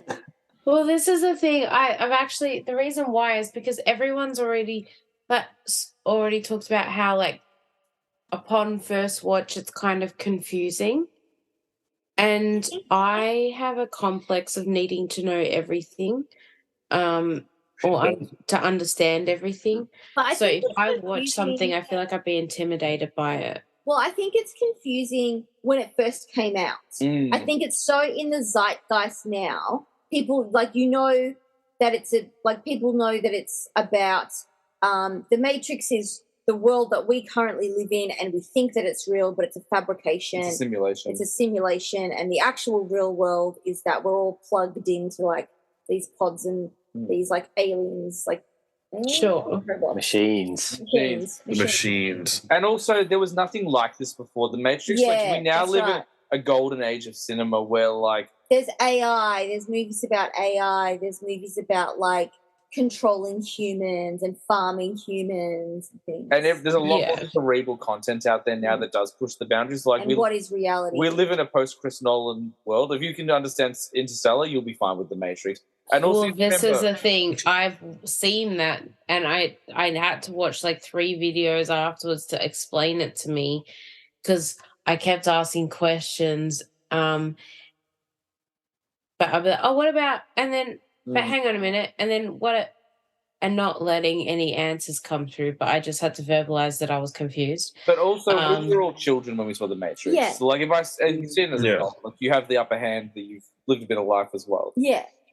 Fair enough. Yeah, it's not that I don't want to. It's more that I was a bit also like it's like young Keanu Reeves, and he's just so say less. Looking. Yeah, and it holds up.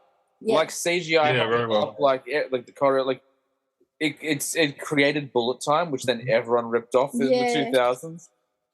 But Yeah, you'll finally understand that Shrek joke when she does the bullet time. Yeah, that's right. Oh, yeah. I mean, like I understand the references. I've No, I'm seen kidding. I enough know you like previews, but yeah. Excellent. We're getting there. Number 13 is another Josh pick. It's a brilliant film, Children of Men. Oh, yeah. Oh. Yes, it is a good film. Sorry, I'm just out of it. Yeah, no, I really like this film. It's another like political commentary film where dystopian future where all women become infertile. Kind of like it kind of mirrors like the pandemics and stuff, like plaguing like today. I really like the story of like faith and hope throughout the movie, and like got some really cool shots in the movie where there's just these long sequences where the actors are just like they don't cut. It's just like the camera's there and they just like act for minutes, and I can just imagine like it just takes like ages to get that right. But it tells the story of this guy who like gets stuck with this woman who's supposedly having like the first child in I don't know, like maybe 18 years or something, I think is the last child born. And anyway, so he has got the job of like sort of escorting her to safety, and then like sort of like you got these different camps fighting, and like the sort of rebels are trying to get this pregnant woman to a safe place where she can have the baby, and it sort of becomes like this pregnant woman becomes like a tool of power because she's like the future of everything, and so like it just becomes like this sort of thing where like all these people are trying to get their hands on her and the baby, and like yeah, it's just this guy trying to deal with the loss of his kid and regain some hope in humanity at the same time. I just think it's really beautiful. The shots are really nice. The aesthetics are awesome. And yeah, like the ending's really, really sweet as well. I mean, I haven't watched the TV show I'm about to mention, but it's actually a little bit like Last of Us. Like, in a way, like the themes are very similar. It's an Alfonso Cuarón film, so obviously director of Each Mama Tambien and Gravity. Clive Owen is the lead, Julianne Moore, Michael Caine. It's a heavy film. Like there's a lot of sadness in this film, a lot of darkness in, but you're right, Josh. Like, there's so much hope in it as well. It is so beautifully told. It's pretty perfect. A word we're throwing around a lot now with these films. Nick Owen, I thought this is a movie that's right up your alley.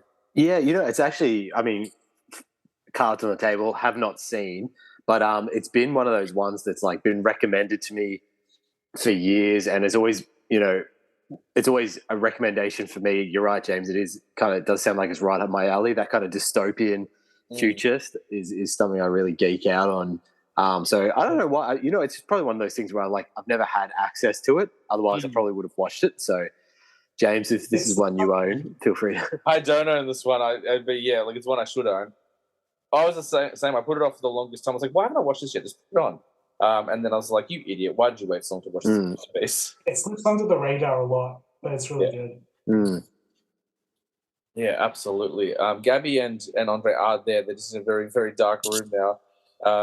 Sorry, the light's giving me a headache. So we're sitting in the dark. It's because of this over-analytical talk from a couple of nerds talking about movies. No, not at all. It's just, Oh, Mama just came. Hang on. No. Let me rephrase that. Mama has arrived from before. No, to quote some a cinematic masterpiece in Twilight, it's the fluorescence. Oh my god. That's a line that will stick with me until my deathbed. Excellent. Tina went out to get a drink. Like she was like, "Gotta get a drink." And I don't know why. She just stepped out for a second. Movie number 12. I'm sure she's going to want to speak about, but we'll get started. This one is definitely a me pick. I'm pretty sure it could be a Tina pick because the next two films are going to be one of us. It is Edgar Wright, 2007. Simon Pegg, Nick Frost. Hot Fuzz, which is just one of the best goddamn films of all time, in my opinion. One of the best comedies of all time, that's for sure. Yeah, absolutely. I just posted on Instagram the other day. I was like, "How much do I love Hot Fuzz?" I went to the town of Wells on my honeymoon. I had to go to where Hot Fuzz was shot. It's such a great flick. It's so well designed.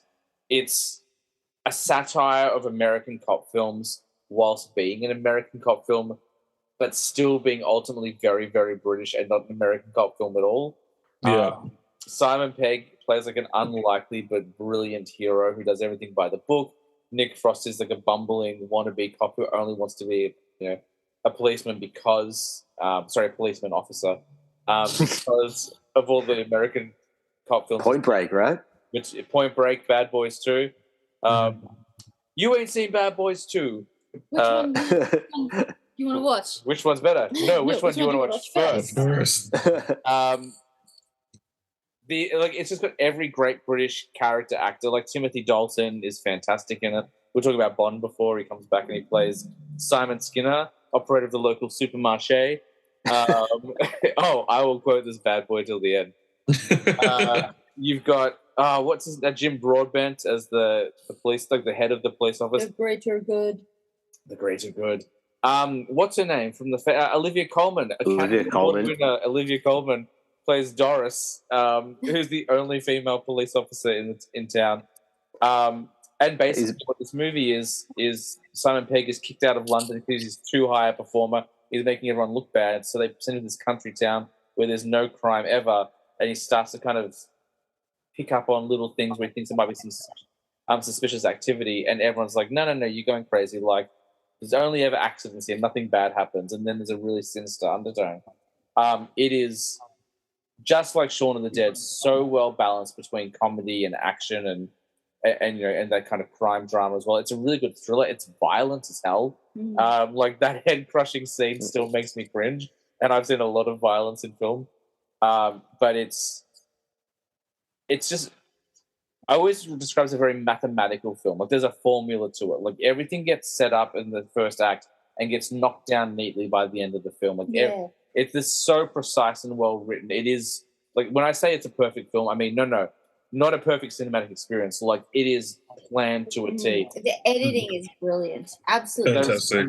Those smash cuts are excellent. Yeah. The time passing where he's sitting at the station and like the signal goes down on the phone. Yeah, that's right. I love it so much. But I've talked about this film to death. So if anyone wants to talk about Hot Fuzz, jump in. What day is your birthday, James? February 22nd. Which year? Every year. When's your birthday? Get out. No, it is like, I mean, I don't have too much to add. It's just a masterpiece. Like it kind of feels fresh every time you go back to it, even though I'm maybe not racking up the numbers that you guys might have, but I reckon I've seen the film like at least 10 times. We watch it every year. It's an annual watch for us. Yeah, and he's just, absolute masterpiece. I just love Edgar Wright. He's such a brilliant director. Yeah, absolutely. And like you look at the film, the work he's doing now, like I would say Baby Driver more than Last Night in Soho, but Last Night in Soho is excellent as well. Like he could not have got to Baby Driver without Hot Fuzz. It's like, I love it more than Spider-Verse, clearly. But I just love the concept of like in this quaint little picturesque village in the UK that's very quiet, very unassuming. You know, everybody has their manicured lawns, and yet there's just murder happening. Like as a murder. as a constant undercurrent as well. So it's not just like a recent thing; it'd be going on for like years. I just love that concept. I love how he would have come to that concept as well, because we went to Wells where it's filmed. Yeah, I've seen that before. And he was, and you know, he grew up in that town, and so I can just imagine him walking around this town as a little kid, going, "This is so boring. Why does nothing ever cool happen here? Like a chase between the cops and why, you know? Oh, imagine if they found like a dead body or something, but nothing ever happens here." I can just imagine like that's a story from his childhood that he's been able to create into real life. And I think the brilliance, like Simon Pegg does the heavy lifting, but the brilliance of that film all comes down to Nick Frost. Like his comedic timing, like everything he does. Like I just thought of the bit where You're a doctor. Get over it. No, not that bit. Where he's like, where he's talking, like Simon Pegg's like talking, and Nick Frost is like, yeah, it sounds like it was a good guy. Actually, it wasn't. What a cunt. And it doesn't change facial expression. Oh my god! Well, are you right in asking if that's the first C word on the podcast? I was about to say, I'm like, there it is. You can bleep it out if you want. No, there's no rules on this show. Hey, I'm a big fan. It's the line of dialogue. You can't talk about Hot Fuzz without dropping that word. There's some expert uses of that word throughout the movie. If everyone's done with Hot Fuzz, we'll move on to movie number 11, and then we're going to crack our top 10. So I think Hot Fuzz was your pick this time, Tina, because number 11 is definitely a me pick. It's a Steven Soderbergh film. It's Jack Black's School of Rock. Yes. What a classic. What a classic. Yeah. Which is a film, when it came out on VHS in the video store, we had a staff copy. I rented it for 7 days. I watched it 12 times in 7 days. Oh my god! I took it everywhere I went. I took it to Josh's house, and I showed him School of Rock. I went to like my mum's house. I showed her School of Rock. Yeah. Went to my mum's friend's house. I showed them School of Rock. I showed School of Rock to everyone. Yeah. Like, it is so entertaining. It's so well written and performed. I watched it for the first time in years last year. It holds up so well. Yeah. It's a masterpiece, and really like shot Jack Black into the stratosphere. Like I mean, I'm sure he would have got a career eventually, but like this is what got him there, and it's such a brilliant movie. It's so fun and charming, and the music rocks. Like, pardon the pun. Like, it's just so good. Let's rock today. I quote that every day. Up until this year, where I became I started teaching permanently, I was a temp or a sub. And so one of my friends has called me Ned Schneebly for like 4 years. It's pronounced Schneeble. Yeah, so Schneeble.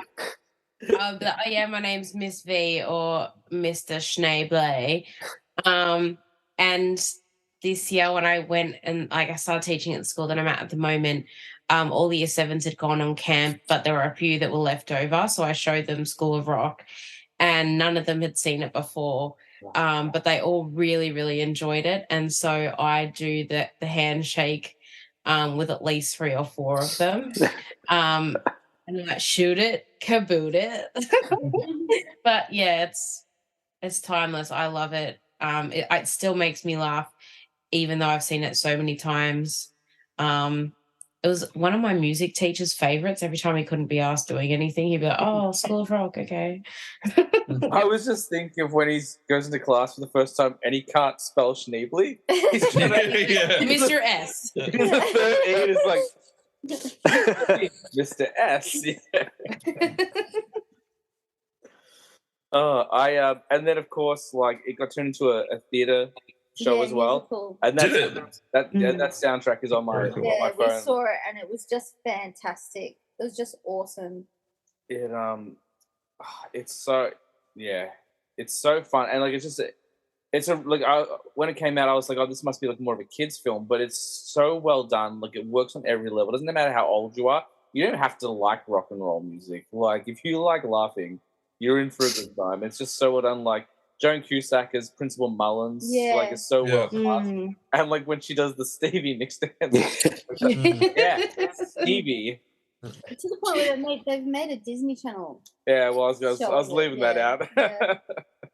I watched a little bit of it. Like, I mean, it's Disney Channel, so it's like Disney, but it's not too bad.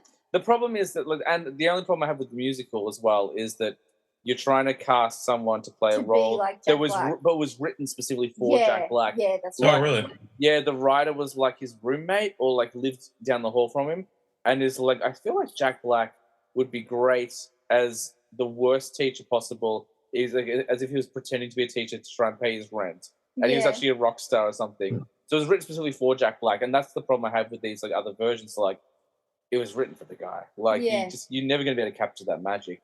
And he's so good in it. Like, Yeah, it's hard to it's hard to envision anyone else in in that role. Like in the same vein, like it's hard to picture anyone else like as the original genie, like in Aladdin, from Robin Williams. It's just no one else could do it.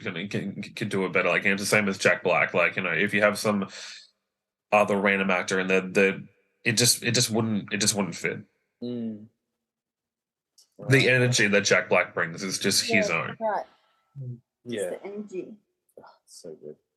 So I was just thinking, I was like, he's like, be like Aretha, man. Like, you need a chubby, agile guy. It's like, I'm sexy and chubby. I always go back to read between the lines, Theo. Read between the lines. There's another one that's so quotable. It's like, you know what they say, those who can't do, teach. Teach, Jim. I nailed the audition, but I didn't get it. You know who did? Yo-Yo Ma's cousin, Little Nepotist. I watched that movie a lot. I guess fun fact as well. His Schneebly, his housemate, is Mike White, who wrote The White Lotus. Yeah. Really? Mm-hmm. That's cool. Whoa. I remember after School of Rock came out like a year later. I don't know if that show's still around, but there was that show, The Amazing Race, and like it wasn't the celebrity version, and Mike White and his dad were on it, and I was like, oh, that's cool. And I was like, did he not get like the School of Rock money? Like, why is he on The Amazing Race? Great. Great flick. We are well and truly at the pointy end. There are 10 movies to go. These are, I mean, they're not really any order, but these are, I would say, the biggest films on the list. So number 10, I don't even know who picked them anymore. I've lost track because they'd be on all of our lists. Number 10 is The Shawshank Redemption. That would be me. I haven't seen it. I thought it was an Andre pick, but I wasn't 100% sure. Talk Shawshank to me. I mean, where to start, man? Like as in terms of a prison escape movie, it's just the best. It's just the best out of all. Oh, sorry, someone just fell into my room. Mama. Stop it. It's like the story of Andy Dufresne. It's it's a beautiful tale. Like, and now for whatever reason the main actor, his actual name I forget. Tim Robbins. That's it. Tim Robbins, like, and Morgan Freeman. They just roll off each other so well, and it's weird to see a kind of young Morgan Freeman back then, because when I think Morgan Freeman, I mean that this could be a generational thing, but I just think he's old. Yeah. I think God, because he was in Bruce Almighty. Yeah. I think I'm Nelson Mandela. I think Lucius Fox. Oh yes. But yeah. That's poignant. We're all like, go through characters. You're like, I think of the historically important. So yeah, just quick rundown of the movie for the one person who hasn't seen it. That's it. Yeah, I really want to. It's just one of those things that I've never gotten around to. Oh, you're the one person who hasn't seen it. Yeah. We've got her here in the room today, guys. We flew her in specifically for this. I always get confused between Shawshank and Green Mile. So I'm like, this is the one that's got magic in it, doesn't it? I think it's the same director. I think it was Frank. Did Frank Darabont do Green Mile? I thought he did. Frank Darabont did Shawshank. I could be wrong, but I know Shawshank's the one with the narration. Yeah. I was friends with Johnny Dufresne. Andy Dufresne. Oh my God, I got it right. Yeah. Oh, cool. There you go. Andre did say the name like 2 minutes ago. But yeah, tell us about it. So our protagonist, Andy Dufresne, is sent to prison wrongfully for murdering his wife. And he makes friends with Morgan Freeman inside. And I forget how long he's actually in prison for. It's nearly. I think it's about 20 years. It's not short. For a while, yeah. About as long as the film is. Yeah. And there's a lot of corruption in the prison with the warden, and it seems to me that I suck at describing my own favorite movies because I don't know where to take off. Don't they escape? He escapes. He escapes. Yeah. By digging a hole in the Through the wall. And they cover it with a poster. Yeah. Yeah. Is it Lauren Bacall? I think I always say Lauren Bacall, but it's not. It's a different actress. And that that particular scene has been referenced so much in other forms of media. Yeah, I know it in Community. Yeah. And probably The Simpsons. Yeah, everyone's done it. Simpsons done it. Family Guy's done it. It's just a classic movie that even though it's very slow, the pacing around it just brings it forward. You know, all the all the actors are great. How he escapes is just fantastic, and that shot where I think they say he crawled through 2 football fields of sewage. I think, or a whole football field of sewage, and when he gets to the other side, he's standing in the rain, he's looking upwards, and he's finally free. The music, the music, in the background and the shot, it's just so uplifting. Yeah, it's kind of in a way, it's kind of a feel good film. Even though it really shouldn't be, because it's a 20-year prison sentence. And there's horrible things going on, but it's such an emotional journey. The ending is very, very much a relief, I think, for the audience. Yeah, I think it's a really beautiful film about male friendship as well, in trying circumstances and not having your spirit broken. Yeah. What's the name of the character, the old guy who does get out and he can't handle it? I can't remember his name now. You go with the bird. Yeah. It's a sad end, unfortunately. I can't remember. Yeah, but actually, I was going to comment on that, just in that the commentary it plays on people who are institutionalized via prison, in that it becomes their whole way of life, and coming out is very scary. It's a whole new world.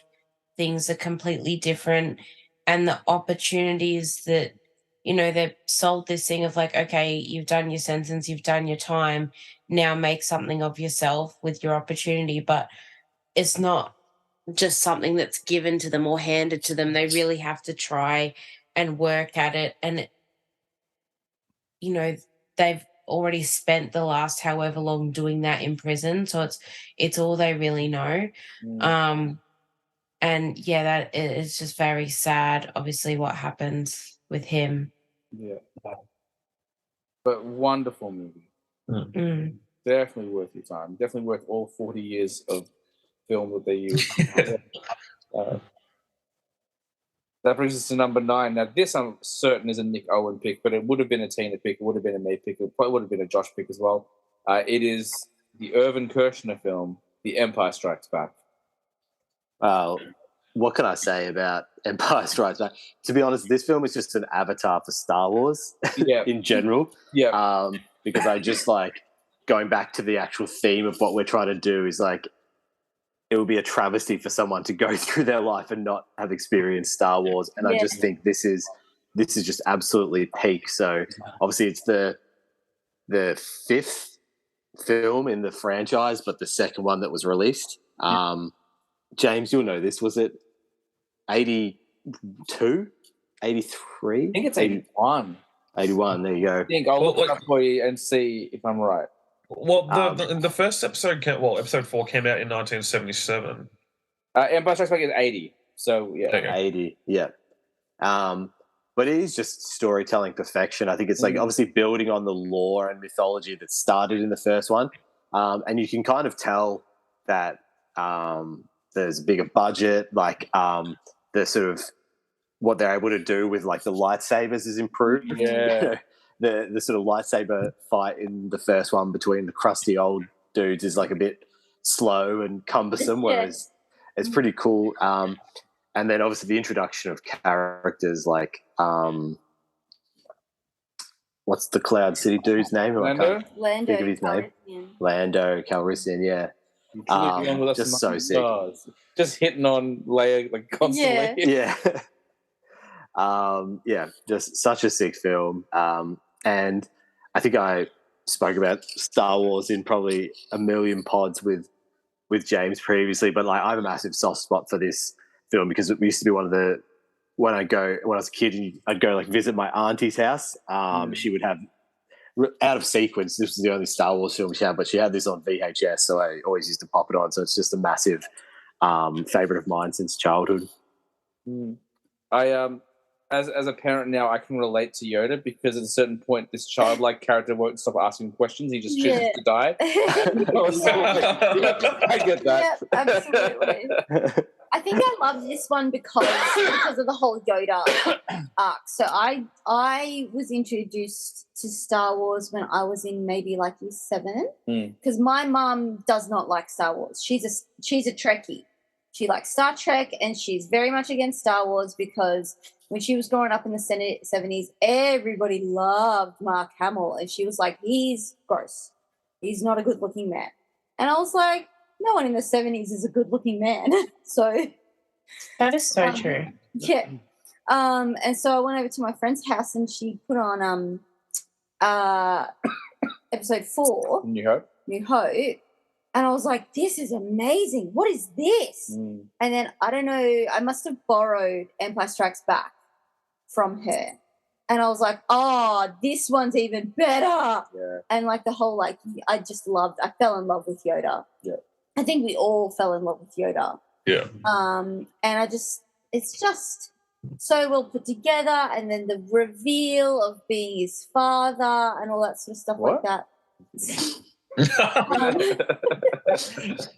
It's just so well shot, and it's like the contrast between worlds is so cool. Like it's so cool to see the Death Star and the way that sort of like set is created, and then to go to like the planet that Yoda Dagobah. Yeah, absolutely. And then to go to Cloud City and to see all the differences and changes. I thought it was just visually, it's just amazing. The whole opening on Hoth with the AT-ATs. Yes. I loved that so much. And the Tauntaun, like a harness to slice it open to keep Luke warm. And like there's a lot of story in this movie. Like they cover a lot in a short period of time. Like it's not a super long thing. I think it's only about 2 hours. And they get a lot into it. A lot of world building. Like obviously ending with, Han frozen in carbonite because Harrison Ford wasn't sure if he was going to do another Star Wars film. So great. Like, just such a great flick. Alrighty. Movie number 8 is another Josh pick, but I guarantee it would have been a James pick or a Nick pick as well. It is a Chris Nolan film. I would say the most overlooked and underrated Chris Nolan film of all time, except for maybe Insomnia, which I still haven't seen. It is The Prestige. Well, that's a really good movie. Have not seen it. Oh, yeah, I haven't seen it either. Oh, it's magic, baby. Yeah, one of the best films of all time, I reckon. Yeah. I love this. I just to start, from the top. I love the setting. The time period it's in. I love,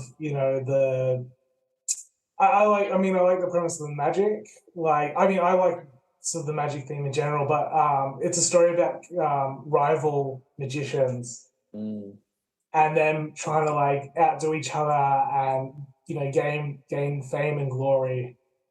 And the story that unfolds, it's like, so not only is the story interesting, but the way it's told is interesting. And then it's like a little bit of like Inception with how they sort of tell you how the story's unfolding with like the way the like subtle hues throughout the movie, like they hint towards it, like the characters actually hinting, everything's hidden in plain sight, which has like all these meanings towards the movie itself.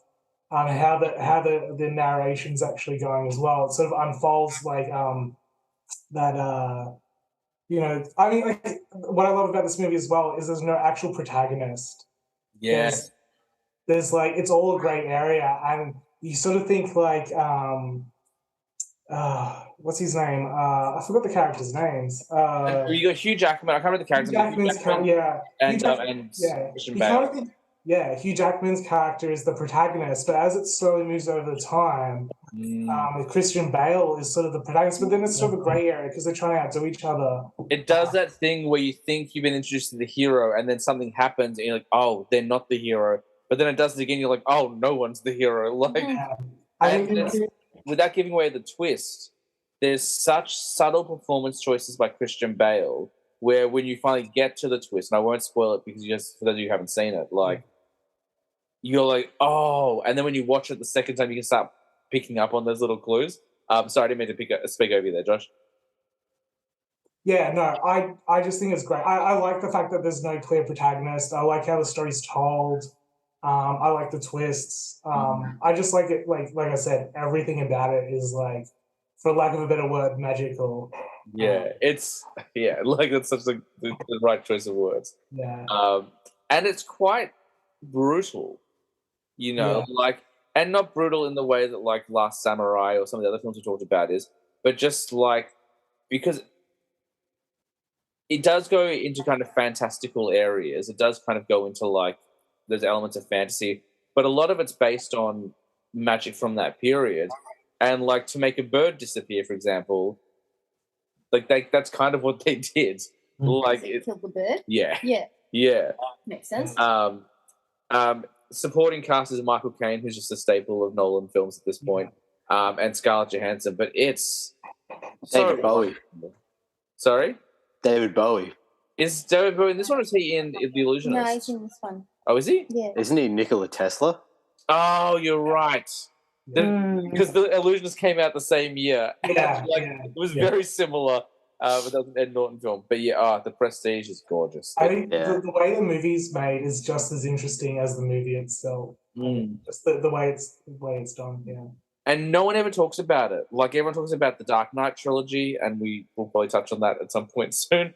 Or they'll talk about Interstellar, or like, Dunkirk. But no one ever really talks about The Prestige. But it's such a masterpiece and such an just unsung hero of his filmography. I would say like maybe his best, if not best, like definitely in that top 3. It's such a strong film. Yeah.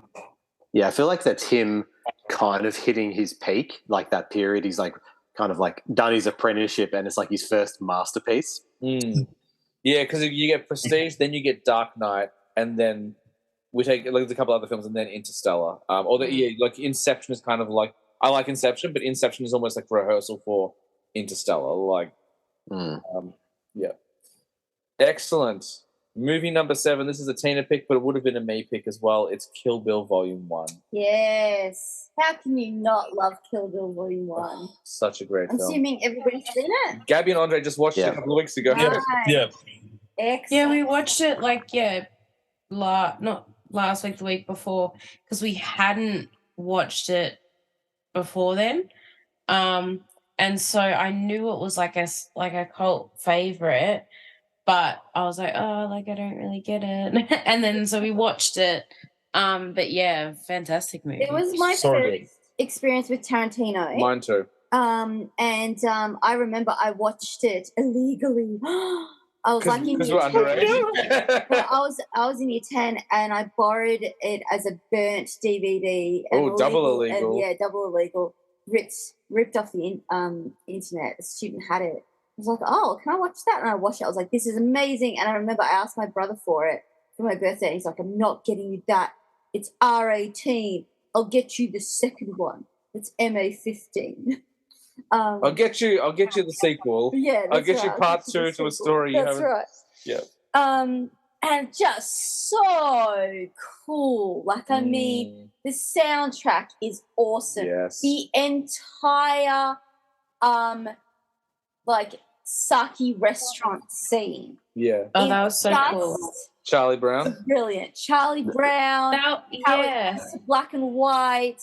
and then you have the Oranishi snow fight at the end. I mean, we talk about this at least once a week because we listen to Santa Esmeralda. James listens to Santa Esmeralda all the time. I've shown it to Zoe. She's like the clapping song. Yeah, she calls it the clapping song. It every time Kill Bill comes up on this podcast, I talk about the battle between the bride and Oranishi, which to me I think is maybe the most perfect scene in any film, but particularly the shot where they're both injured and they're like panting and they're bleeding out their legs, and they're in the background and in the foreground the snow is falling and there's just like a little fountain and it just chips. Like that to me is like the most perfect frame in cinema. Like there's no frame in cinema history better than that for me. I'm like, that is a perfect moment. Yeah. Tina always says, she goes, "Oh, here comes James's O face," because I just love that shot so much. It's so beautiful. Like just that moment of calm up amongst all the chaos and carnage. And just like I love like little bits and pieces. So like for instance, when the sheriffs are at the chapel and they're they're looking at like, you know, all the dead bodies of the massacre and stuff like that, and it's green.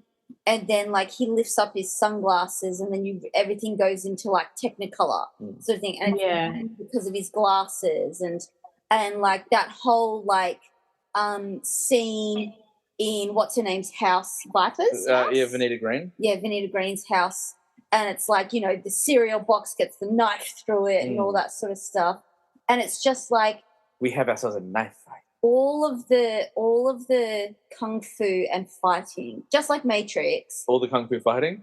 Yeah, all the kung fu fighting.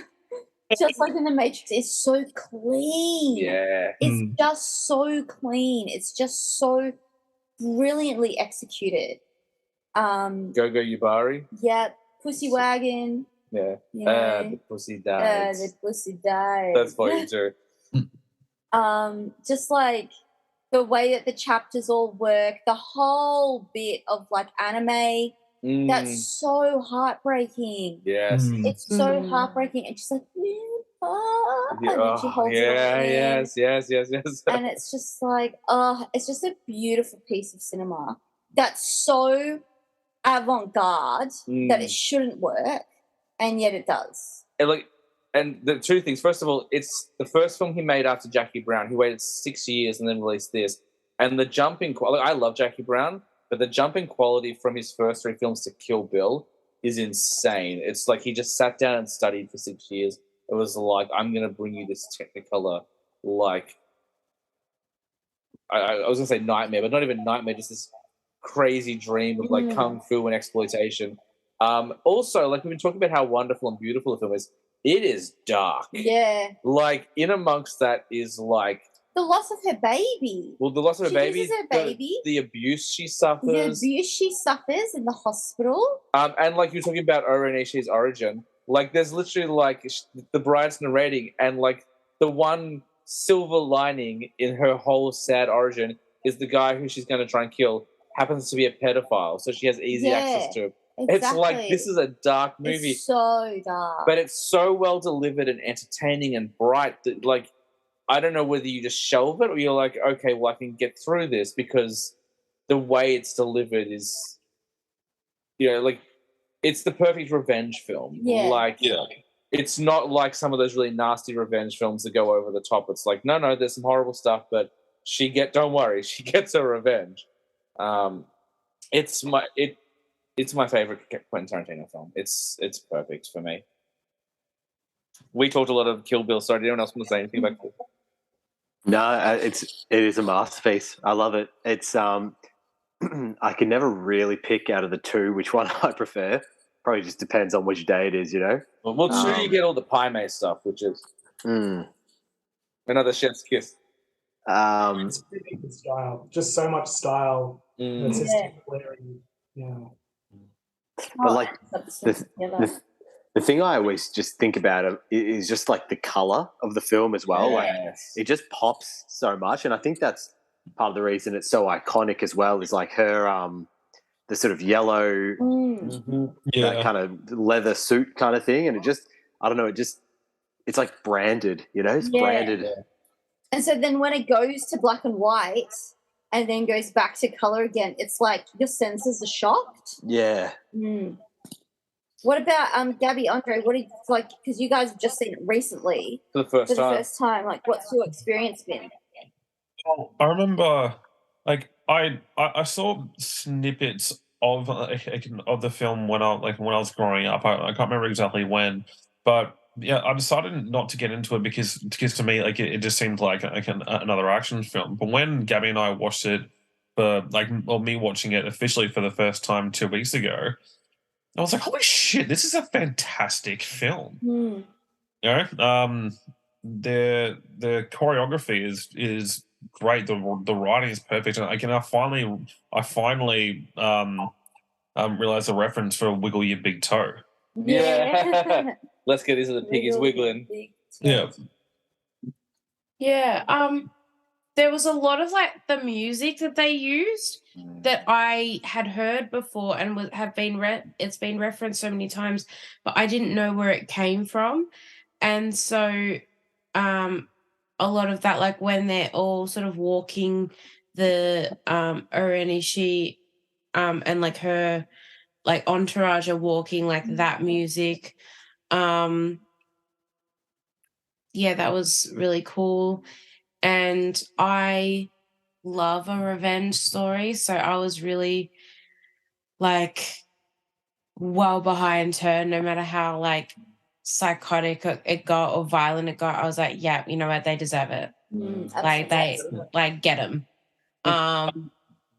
And yeah, just like also hearing like the story about how like how Oren Ishii came into power, and then like I liked how in the second one, like the transition was quite smooth. It wasn't like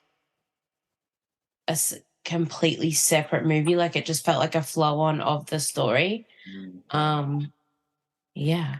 I And really like Lucy's so good in it. My favorite Lucy Liu performance. Yeah. She's so good. Yeah. If anybody else has got anything to say, now's the fucking time.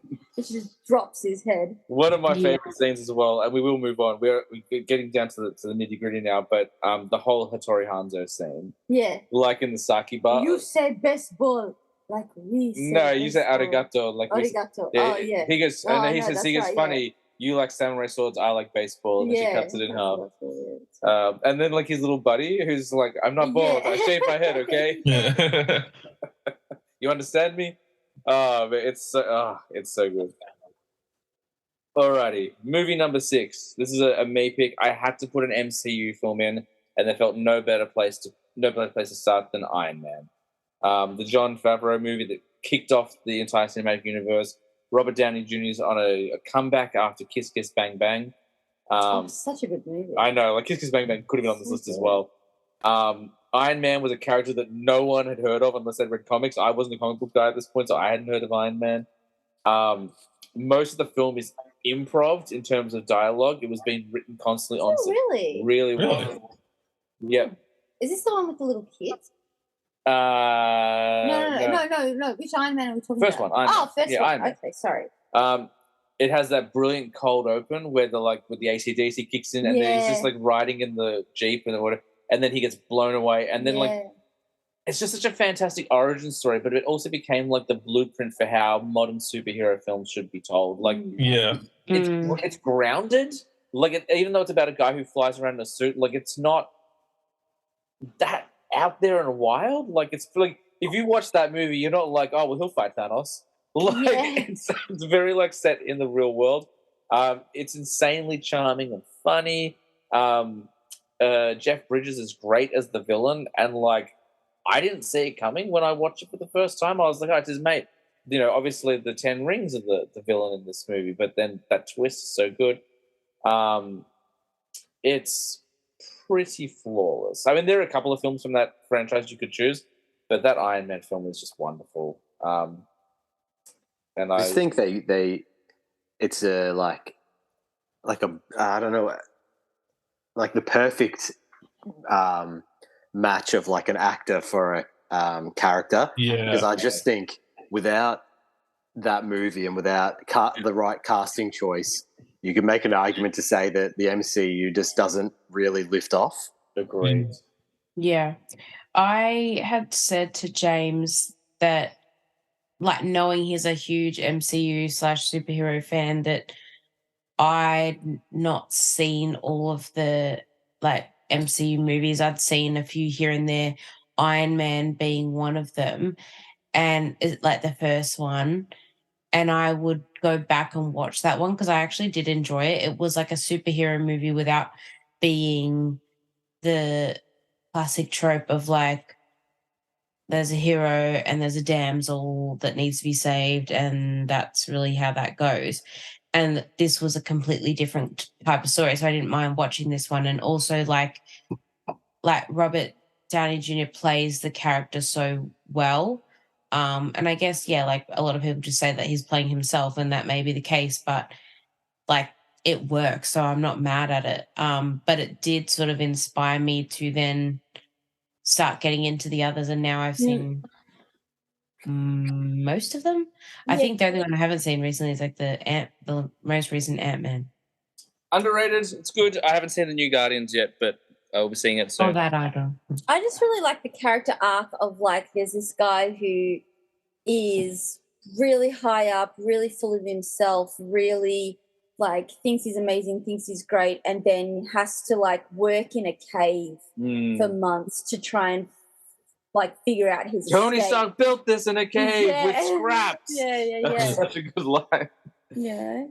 And I thought that's what I was going to say, like, because Gabby was saying how it's different. Like, Tony Stark is not your, like, he's arrogant, he's obnoxious, he's a child of privilege. Like, he's not someone who would think of, he's not the Boy Scout that Superman is. Yeah, that's right. He's not the tragic figure of vengeance that Bruce Wayne is. He's kind of a jerk. Yeah. And then, like, through this incident, he kind of gets humanized, and then, like, that whole scene where he, like, lands in that war-torn, I can't remember what it was now, but the war-torn area, and he's just saving everyone. And, like, at one point, all these guns are pointed at him, and you just see his cursor, like, locking up, and then, like, he just takes them all out with one shot. Yeah. But it's funny as well, like, it's such, like, that's the primitive Iron Man. So, like, he's not doing, like, that nanotech thing where it's building things around it. Like, it's like, it is clunky, and, like, when he gets hit by a car, it falls apart. Yeah. Like, it freezes up in the atmosphere. It's it's just so, it's and the whole, even the CG, like, I watched it last year. I think I rewatched all the MCU films, and it doesn't, it's not too shaky. Like, there are a couple of green screen things like every now and then, but it's pretty solid. Like, for a flick that is now 15 years old. Oh no, don't say that. It works well, and, like, Jon Favreau's Happy Hogan is so good as well. Yeah. It's brilliant. It's so good. And I think, James, you mentioned as well how it kind of, like, lit the way for a lot of, or it was a bit of a template for a lot of sort of the superhero films to follow. But I really love the formula of, like, it really brought, like, comedy back to that kind of film, and kind of, like, yeah, I don't know, there was some pretty, like, heavy shit going on in the DC world at the time. So it was, like, really refreshing. Like, I remember how, like, one of the things because I saw this at the cinema coming away, was just how funny it was. Yeah, absolutely. And it's funny, like, if you watch the Iron Man films and the Captain America films, particularly, like, the first couple, they're kind of cut from similar templates. Like, Captain America, the First Avenger, and Iron Man, there's so many similar plot beats in there, like, right down to their mentor, like being killed in front of them and stuff like that. Like, it kind of matches up really well. So when you get to Civil War, it's like, oh, these guys are the same person. Like, yeah, their politics are a little bit different, but it, like, really, like, they should be on the same side. They've got such similar structured story. It's very, very fascinating. But I love Iron Man, and I think it's great. Number 5, I think it's a Gabby pick. It's a film we all would have picked. It is the Francis Ford Coppola classic, The Godfather. Oh, yeah. So, I mean, it's a classic movie. It's kind of funny. So Andre's got, like, an Italian side of his family. His dad's side of the family are Italian, and his dad is very proud of that, as he should be. I mean, I'd never want to take it away. And again, while I think it was right before we watched which Kill Bill, we watched The Godfather, and the following, I was like, oh, this is about your ancestors, like, and then like the next week he made me like pasta, like a homemade sauce, and the whole time I was just playing the Godfather soundtrack, just doing this, like, yeah. So, yeah. So it's just a bit of a piss take, really, but yeah, it's a classic movie. I think all the performances are great. I feel like you can sort of sense what's coming. At least to, I think, is it Sunny? Yeah. I was just Yeah. thinking about James Caan and Sonny like that. From the start, you see like, oh, okay, so he's not stable. So that's not going to work out well for him. And what's the big guy's name? The one, Also, yeah, yeah, the one who, Luca Brasi? Luca Brasi. yeah, yeah, and like he's got his own issues, and like you see like how Michael's like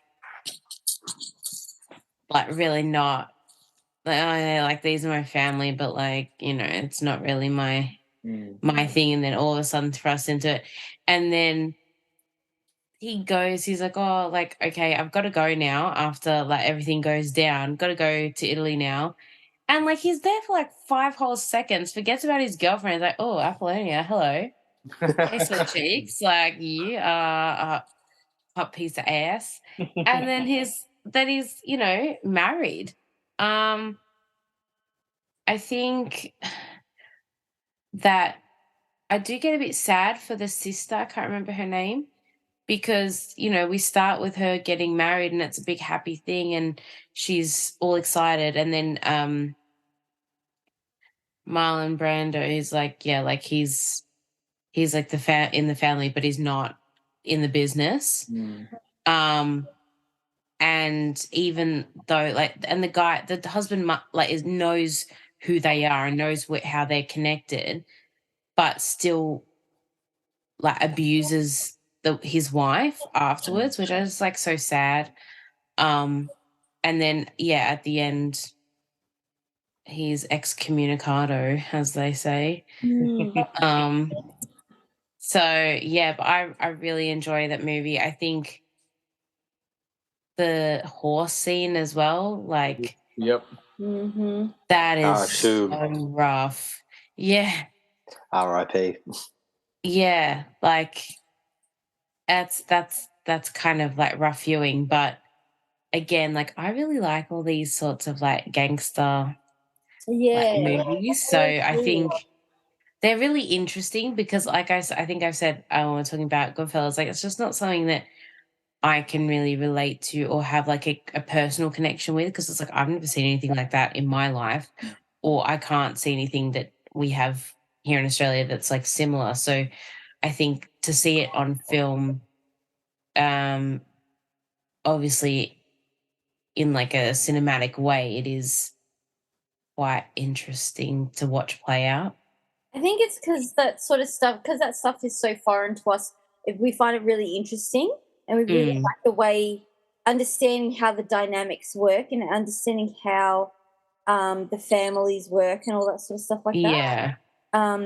And the consigliere, I don't know how to say it. Tom, is that who he is? Yeah. He's great. Robert Duvall. And young Al Pacino. Oh, gorgeous. He was hot. What a dreamboat. Gorgeous. Yeah. Absolute dreamboat. Yeah. And his arc from where he is at the start of Godfather 1, but if you have like 8 hours and you watch through to the end of the second one, is such a great character arc and bit of acting from him, because he's pretty much the devil at the end of the second one. Yeah. Yeah. It's what could be said? Like, it's just such a fantastic film. It's so good. Is it the best gangster film? I mean, I really like Goodfellas as well, but like just again the scale and scope of this film, and like the amount of storytelling in it, and the performances. Like Marlon Brando as Vito is just pitch perfect. Like everyone is pitch perfect in it. Like His voice is so like as soon as you hear it, you know exactly what movie it's from. Like there's no guessing. Yeah. So yeah, I mean, what a legacy. excellent. I think aren't they both like ranked like right up there in the IMDb's list as well? I think it goes. I think it Yes. goes Shawshank, Godfather 2, Godfather 1. But I actually prefer Godfather 1 to 2. I'm in the minority there, but the internet can hate me later. It's fine. I think two just pips it, but not by much. So it's not exactly like a hot take, James. I've given hotter takes before. That's fine. Number 4. I think this is a Tina pick. It is Raiders of the Lost Ark. Yes, absolutely. But I think it could have been a Nick pick or a me pick. Yeah, it's an absolute classic. Yeah, Something that's that I am noticing about these movies is all of them have, like all the top 10 at least, they have great soundtracks or like iconic music that you can recognize straight away. absolutely. And I think that says something about what makes a great movie and what makes the impact as well, because all of these we can instantly recognize by the music that they use, which is quite interesting. Yeah, no, absolutely. And like also the editing as well. Like the editing of them, all of these movies is really strong. I feel like that's especially with Raiders of the Lost Ark. Like it's so action packed and it's so like adventurous and everything. I think it's really funny as well. Like it's this one where he's like, why did it have to be snakes? Yeah. Yeah. And when he falls into the pit and everything and like I mean that opening scene is just classic. Like you know, I was first introduced to it through The Simpsons. Yeah, of course. That opening scene when Bart steals the jar full of pennies and rolls under the garage door. And so then when I saw this, I was like, it all makes sense now. But yeah, I just think it's like it's a great family like adventure, you know, it doesn't have to have like heaps of like it's got tension, but it's got tension in the action as opposed to tension of you know like Argo, like what's going to happen, sort of thing like that. Would you say that it's swashbuckling? Yeah, that's a good word. Even though it's not like obviously pirate or whatever, but yeah, absolutely. It's kind of like it's in that vein of just like fun, adventurous. And I think it's just beautifully shot, and I love the whole concept of like the ark and everything, and you know you can't look into it, and I think it's just and like ancient Egypt. Like I mean, ancient Egypt is just like amazing. Anything that has to do with ancient Egypt, I just immediately love. So yeah, no, I think it's just a cool movie. Yeah, it gets talked about a lot, but I still love the fact that Indiana Jones is incidental to the entire plot. Like he could be there or not, and the film would still have the same result. I love that. I love the whole him getting to the fight in the square and the guys doing all the sword tricks or whatever. It just shoots him. Yeah. And that was just because Harrison Ford had food poisoning that day, so he couldn't do a choreographed fight. Like, but it's like such a better choice for the film because that's what you would do. And it's just fun. Yeah, it's fun. It's just fun. Like we've talked about a lot of like cool and badass and like emotionally driven films, but this one is like, just fun. It's just enjoyable. It's just entertainment. It's just peak Spielberg. Spielberg at his peak, like blockbusters at their peak. Like to me, it's just like the movie equivalent of a roller coaster. Like once it starts, you're just like there. You go along for the ride. You know, just such propulsion. And I just think we'll be watching this film forever. You know? Yeah. No, definitely. We're going to go into number 3. I think this might be a Josh pick. Would have been all of us pick, though. Quentin Tarantino again. Arguably his best film. It's right up there with Kill Bill 1 for me. Inglourious Bastards. Yeah. Oh, that's such a good movie. What a masterpiece. I remember the first time I saw Inglourious Bastards, I didn't love it. I liked the opening scene with the milk dairy farm and stuff. Oh, wow, Shoshana. Melanie Laurent, like. But at the end of the film, I was like, oh, so it's just a movie about movies. And, like, it took me a while to realize, like, yeah, that was the point. But this flick moves. Like, it's 2.5 hours long, but it never, like, feels boring. The courtship of Shoshana by Daniel Bruhl's character is so tragic and heartbreaking, but also, like, you don't want to sympathize for the Nazi guy, but, like... Yeah. We've all been the guy who's been into the girl who's got no interest in whatsoever. Yeah. That opening 15 minutes, it's only in French, basically, like, is brilliant. Brad Pitt is fantastic. Michael Fassbender going out speaking the Kings.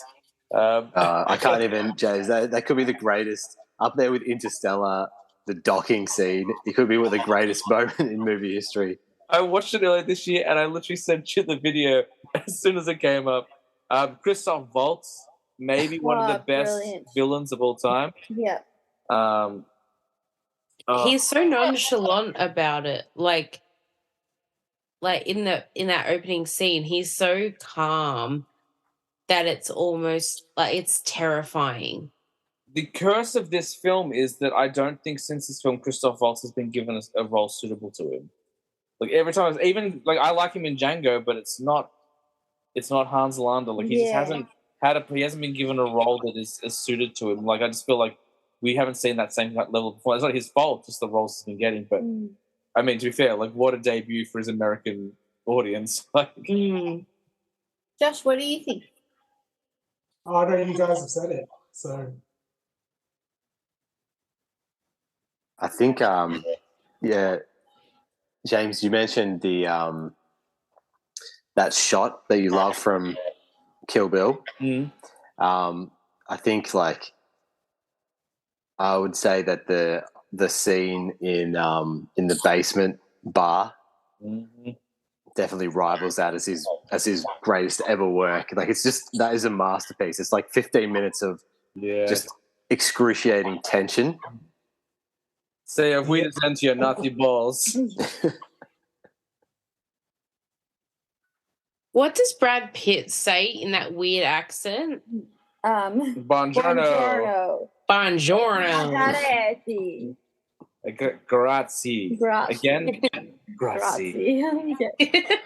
Gorlami. That whole like excruciating bit is so good, but they just can't get the accents right. Yeah. And I like how he's meant to be the most experienced, but like they actually get better as you go to the least experienced ones. Yeah. No, it's brilliant. It's fantastic. And it's funny. It's action-packed. And speaking of soundtracks, like there's a lot less pop music in this because of its time, although a really great version of David Bowie's Cat People shows up towards the end. But even then, like it's so perfectly like composed to this film. It's great. Number 2, we've talked about this film to death on this podcast, but Dude, it's number 2.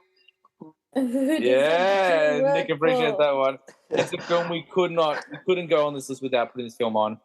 It's Back to the Future. Yeah.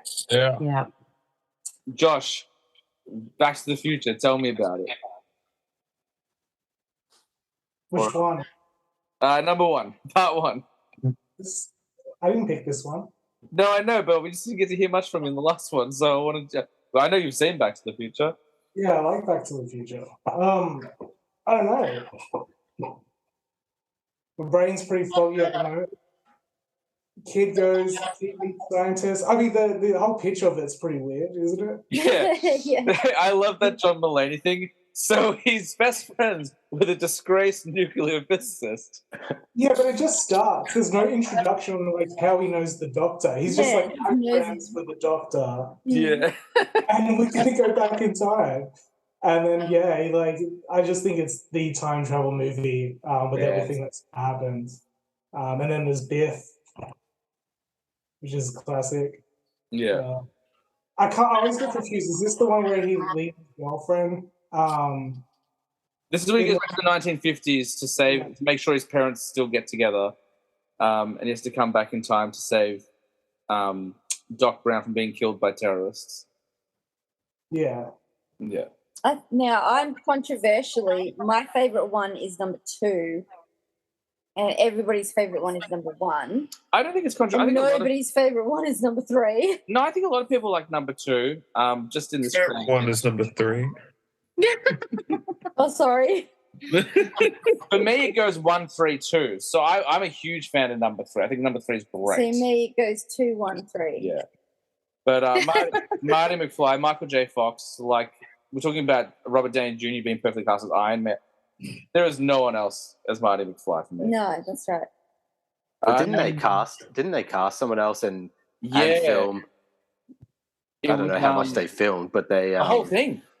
Oh, really? Really? Pretty much. I'm pretty sure it was the whole thing. It was a lot. It was a lot of the movie, and it just wasn't working out. I can't remember the guy's name now, but he was in Killing Zoe, which is a Tarantino written film that he didn't direct. I can't remember the guy's name. Eric Stoltz. Eric Stoltz was Marty McFly. Yeah. Such a classic. And I think is this the film with the most, like, that's impacted popular culture the most? Like, there's just, I feel like that in every 5 minutes of this film, there's like something that we always say. Yeah, I think so. I think so as well.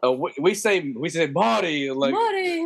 We used to have a mechanic called Marty, and that was up 8 years in Lilydale. Manure. If you look at manure. Hey, manure. But if you look at number 2, like, and you see all the stuff that's, you know, futuristic and everything like that, because obviously it's such a product of its 80s, but so much of that stuff, like, has come into existence in just like a slightly different shape or form. You know, I think it's so cool that, like, that the movie has actually inspired people to make the stuff from the movies, like, become a reality. It's so much fun. Like, again, like, it's another one's just pure fun. Like, it's the definition of 80s to me. Like, there is no more no film that represents the 80s more than Back to the Future. Huey Lewis and the News is the soundtrack. Yep, soundtrack is great. I'm going to be late for school. Yeah. And what I love about it, though, is that Marty McFly isn't cool. Yeah. Like, as a kid, you think he's cool because he rides a hoverboard and, like, he's got a girlfriend and stuff and he's like always that. running late. But he's not. Yeah. This kid Marty is always late. He's not cool. Like, he's kind of a nerd and, like, he's not popular, but, like, that's what makes him such a relatable hero. And, like, he stuffs up a lot. Like, he makes mistakes, really bad mistakes that alter the space-time continuum. But he's still, like, a hero for the people. It's great. It's a good film. Zemeckis did well. That score again, just the dun dun dun dun dun. And that happens, like, whenever there's, like, all the credits or, like, there's almost going to be the lightning. Yeah, we watch it every year as well. Every time Doc Brown slips off the clock tower, Tina gasps. Yeah. She's seen this movie more than anything else. And every single time, it's like he tries to put the cables together, and it's just a bit too short because it's caught on the tree. I'm like, no, you got to get up there. You got to fix it. Excellent. Let's jump to movie number 1, the last film, the 50th. We do a drum roll. I feel like everyone can guess what it is. Like, there's one film that's been a start. Oh, should we all guess what it is? We can. Yeah. Well, I know what it is. Yeah, you know what it is. I saw it on the... Does anyone have a guess? Does anyone know what number 1 would be? White Trinity. How did he know? I think I've ticked off all mine, so definitely not one of my ones. It would be on a Nick Owen list. It would be on a Tina list. I think it would be on a me list. I think it would probably be on an Andre list as well. Special. Not a Gabby list. It might be on a Gabby list. It might be on a Josh list. It is, of course, Christopher Nolan, The Dark Knight. Classic. Yeah. Had to get it back. Masterpiece. Absolute masterpiece. We've talked a lot about people who could only play one role. Heath Ledger's Joker, obviously, unparalleled. A lot of good Joker performances, but Heath Ledger does take the cake. Opening 10 minutes alone. Look, every time we talk about the film, Nick, you and I, we just talk about that opening. Just the hum of, like, the synth, and then yeah, the window gets blown out, and then like an IMAX 4K shot of the city. Yeah. But talk about, like, I think that's when you know to nerd out a little bit on like directing and stuff like that. Is like, I feel like that's what does separate like the really, really good directors, is like they know how to propel a film. And like, I don't know anyone who has seen The Dark Knight and isn't like in for the ride after like the first 2 minutes. Like the way all the clowns like kind of eliminate each other until there's only Heath Ledger or the Joker left. And what a startling contrast. Like Batman Begins, which is my favorite of the trilogy. I love Batman Begins. That is a film that is so dark and like gritty, and like even when it's not nighttime, the contrast is turned down really low. It's always raining in Gotham. When he's like climbing up the mountain to meet Ra's al Ghul, like it's dark and like stormy. First scene of Dark Knight, like it's called The Dark Knight, blue skies, like the brightest shot in any of these Batman films, and it just plays so well. It's like it's just perfect. It's perfect. Like there's nothing I can say about this film that will top perfect. So, like it's just brilliant. It's basically a series of perfect set pieces, though, isn't it? Really, like if you think about it, it's just like I could name probably like 10 little segments of the film that we could do a whole podcast on. Like the truck flip. Best Batmobile chase of any Batman film. Can I just say something? This is such a tiny little thing, but I love the sound the Batmobile makes. Yeah. It's really cool sound. Yeah. Good engine, yeah. The Batmobile becoming the Bat Pod, like the kids like pretending to shoot cars, and then the car explodes because Batman shot it. Yeah. The Joker storming the tower, like the party is like, has anyone seen Harvey? Have you seen Harvey? Yeah. The whole thing, and he goes to pull the champagne flute. And love that. I show that fight scene in the where is she? Yeah. That one that's specifically in the jail cell. I show that as an example of like method acting, because that's three methods. You've got Gary Oldman, you've got Christian Bale, and you've got Heath Ledger, and they're all three method actors. And just like the whole tension building in that scene, and then very, very softly in the background, you just this that's happening as the tension's like building and building and building in that scene. It's so good. Like the boat scene, like the two boats with the detonators. Yeah. Every Joker line, here's my. Oh my God. Here's my car. For like years, like every single man on the face of the planet obsessed over that. Want to see a magic trick? Yeah. like it's just so synonymous now. Yeah. I feel like when you watch this film as much as we probably have in this podcast, you go in the post obvious line thing, and like I love those ones like he's like, you must be Harvey's squeeze. Yeah. I love we're gonna have tryouts, and he like breaks the pool cue, but like just the puns, like let's not blow things out. Every line that comes out, you're not Batman, then why do you dress like him? And that's really confronting and upsetting, that scene, because he's like basically going to murder a guy for dressing up like Batman. Sorry, Andre, you're going to say something? Like no, he like with his jokes, it would. You're right. Like it's uncomfortable, and he's being funny without actually being funny. If that makes sense. Like he's making a joke, but they're not hilarious. Which I think was just a great piece of writing. Yeah. Because when he's being intense and serious and he's trying to be funny, we're not laughing with him because he's a fucking psychopath. Yeah. And may I point out also another Hans Zimmer film? Yeah. Yep. Yeah, when he did that one in the concert, it was like electric. Yeah. Yeah. Well, just the I was thinking about Batman Begins space. Never mind. Irrelevant. Strike it from the record. Anyone else have anything they want to add about The Dark Knight? Slaughter is the best medicine. That's a good one. It's all the Joker stuff. Like the Joker stuff. Yeah. No, and Michael Caine's got some good lines. Whereas, like, you take the Batmobile out, it's like it's broad daylight. the Lamborghini. Yeah. There's the I feel like the only like weak spot in the whole film is his story about like the jewel thief or whatever. Tangerine. Yeah.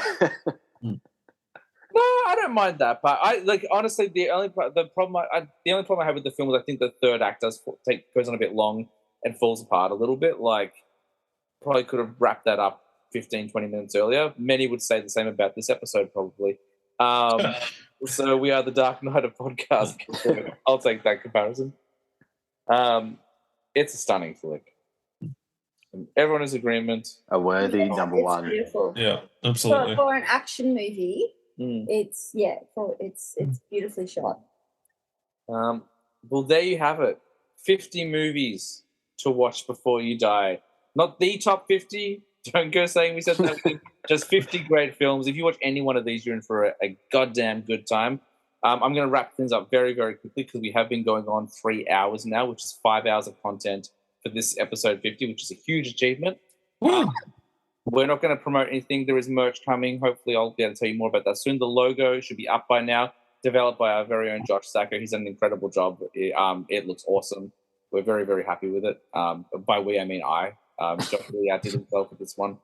A quick thank you to everyone who made this and every episode previously possible. So a big thanks to the following guests who are not on the show today: Tyler Hanson, Harley Bronwyn, Kevin and Jay from Midnight Terrors, Michael Siri from We Love Horror, my mum, my dad, David and Liz Anderton, my sister Sarah, Maddie Schultz, Samantha McCarty, and on this episode, Andre Basari, Gabby Van Kylenberg, Nick Owen, Josh Sacco, and my wife Tina Chalmers. But the biggest thank you goes, of course, to all the listeners and followers online. Thank you for supporting the show. 50 episodes is a monumental achievement. We're very, very proud and can't wait to share more with you soon. Does anyone have anything they want to say before we wrap this bad boy up? Congratulations! Yeah, well done, James. Well done, James. This episode would not be available without you guys and the tireless efforts that you will put in. I'm very, very appreciative, but it's also very late and I want you all to go to sleep.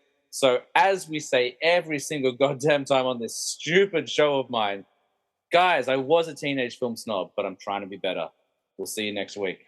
G'day, good on me. It's Maddie Schultz here, the fictional wife of both Tina and James. I'm just popping by to say congratulations on the big 5-0 and to throw a few thoughts your way about the films that have been discussed on this week's Mammoth Ep. Let's get started. Shrek was great when I was a kid, but now it just feels like a wacky acid dream, where Shrek is a metaphor for me as a mum and Donkey is my toddler. Mean Girls, the one-liners still kill me to this day, and the casting is perfection. Home Alone, looking at how creative and bonkers Macaulay Culkin is nowadays, I dare to watch it drunk and just pretend it's a documentary.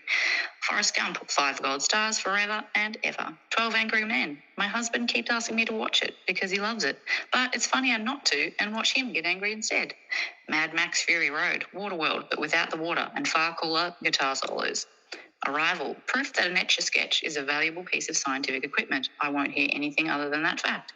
Harry Potter and the Philosopher's Stone, the beginning of a beautiful love affair with the film series and the world of magic. Anchorman, I Love Lamp, normalising objectum sexuality, one Steve Carell film at a time. Pan's Labyrinth, still listen to the stunningly haunting soundtrack to this day, and I'll always be in awe of Guillermo del Toro's visual talent. The Pianist destroyed me in a good way. Adrian Brody is a king of kings when it comes to acting with just your eyes.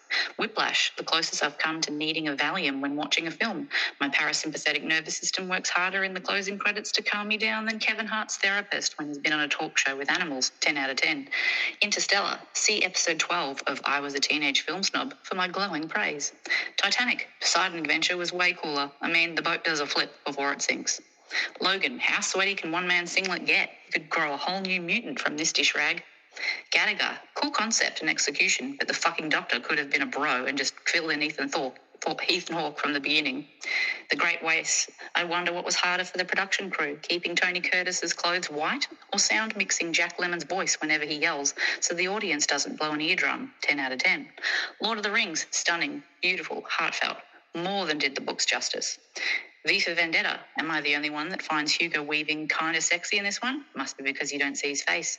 Gladiator. Maximus Decimus Meridius. The riches to rags story that proves you shouldn't piss off the spoiled rich kid even when he's a turd and his dad is Dumbledore. The Matrix. I mean, I know it's a sci-fi and all, but I call bullshit on all the fighting in leather, and there's no evidence of sweating, chafing, or squeaky sounds in the Foley. The Prestige, 10 out of 10 film. Bit narcissistic, keeping your old dead bodies in jars, don't you think? Pickle juice, but not the good kind. Iron Man, super fun. Proof not all cajillionaires are such wet blankets. Batman. Back to the Future, entirely brilliant. Michael J. Fox's performance and delivery is perfection. The dude needs a comeback. And that's all from me. Happy 50 eps.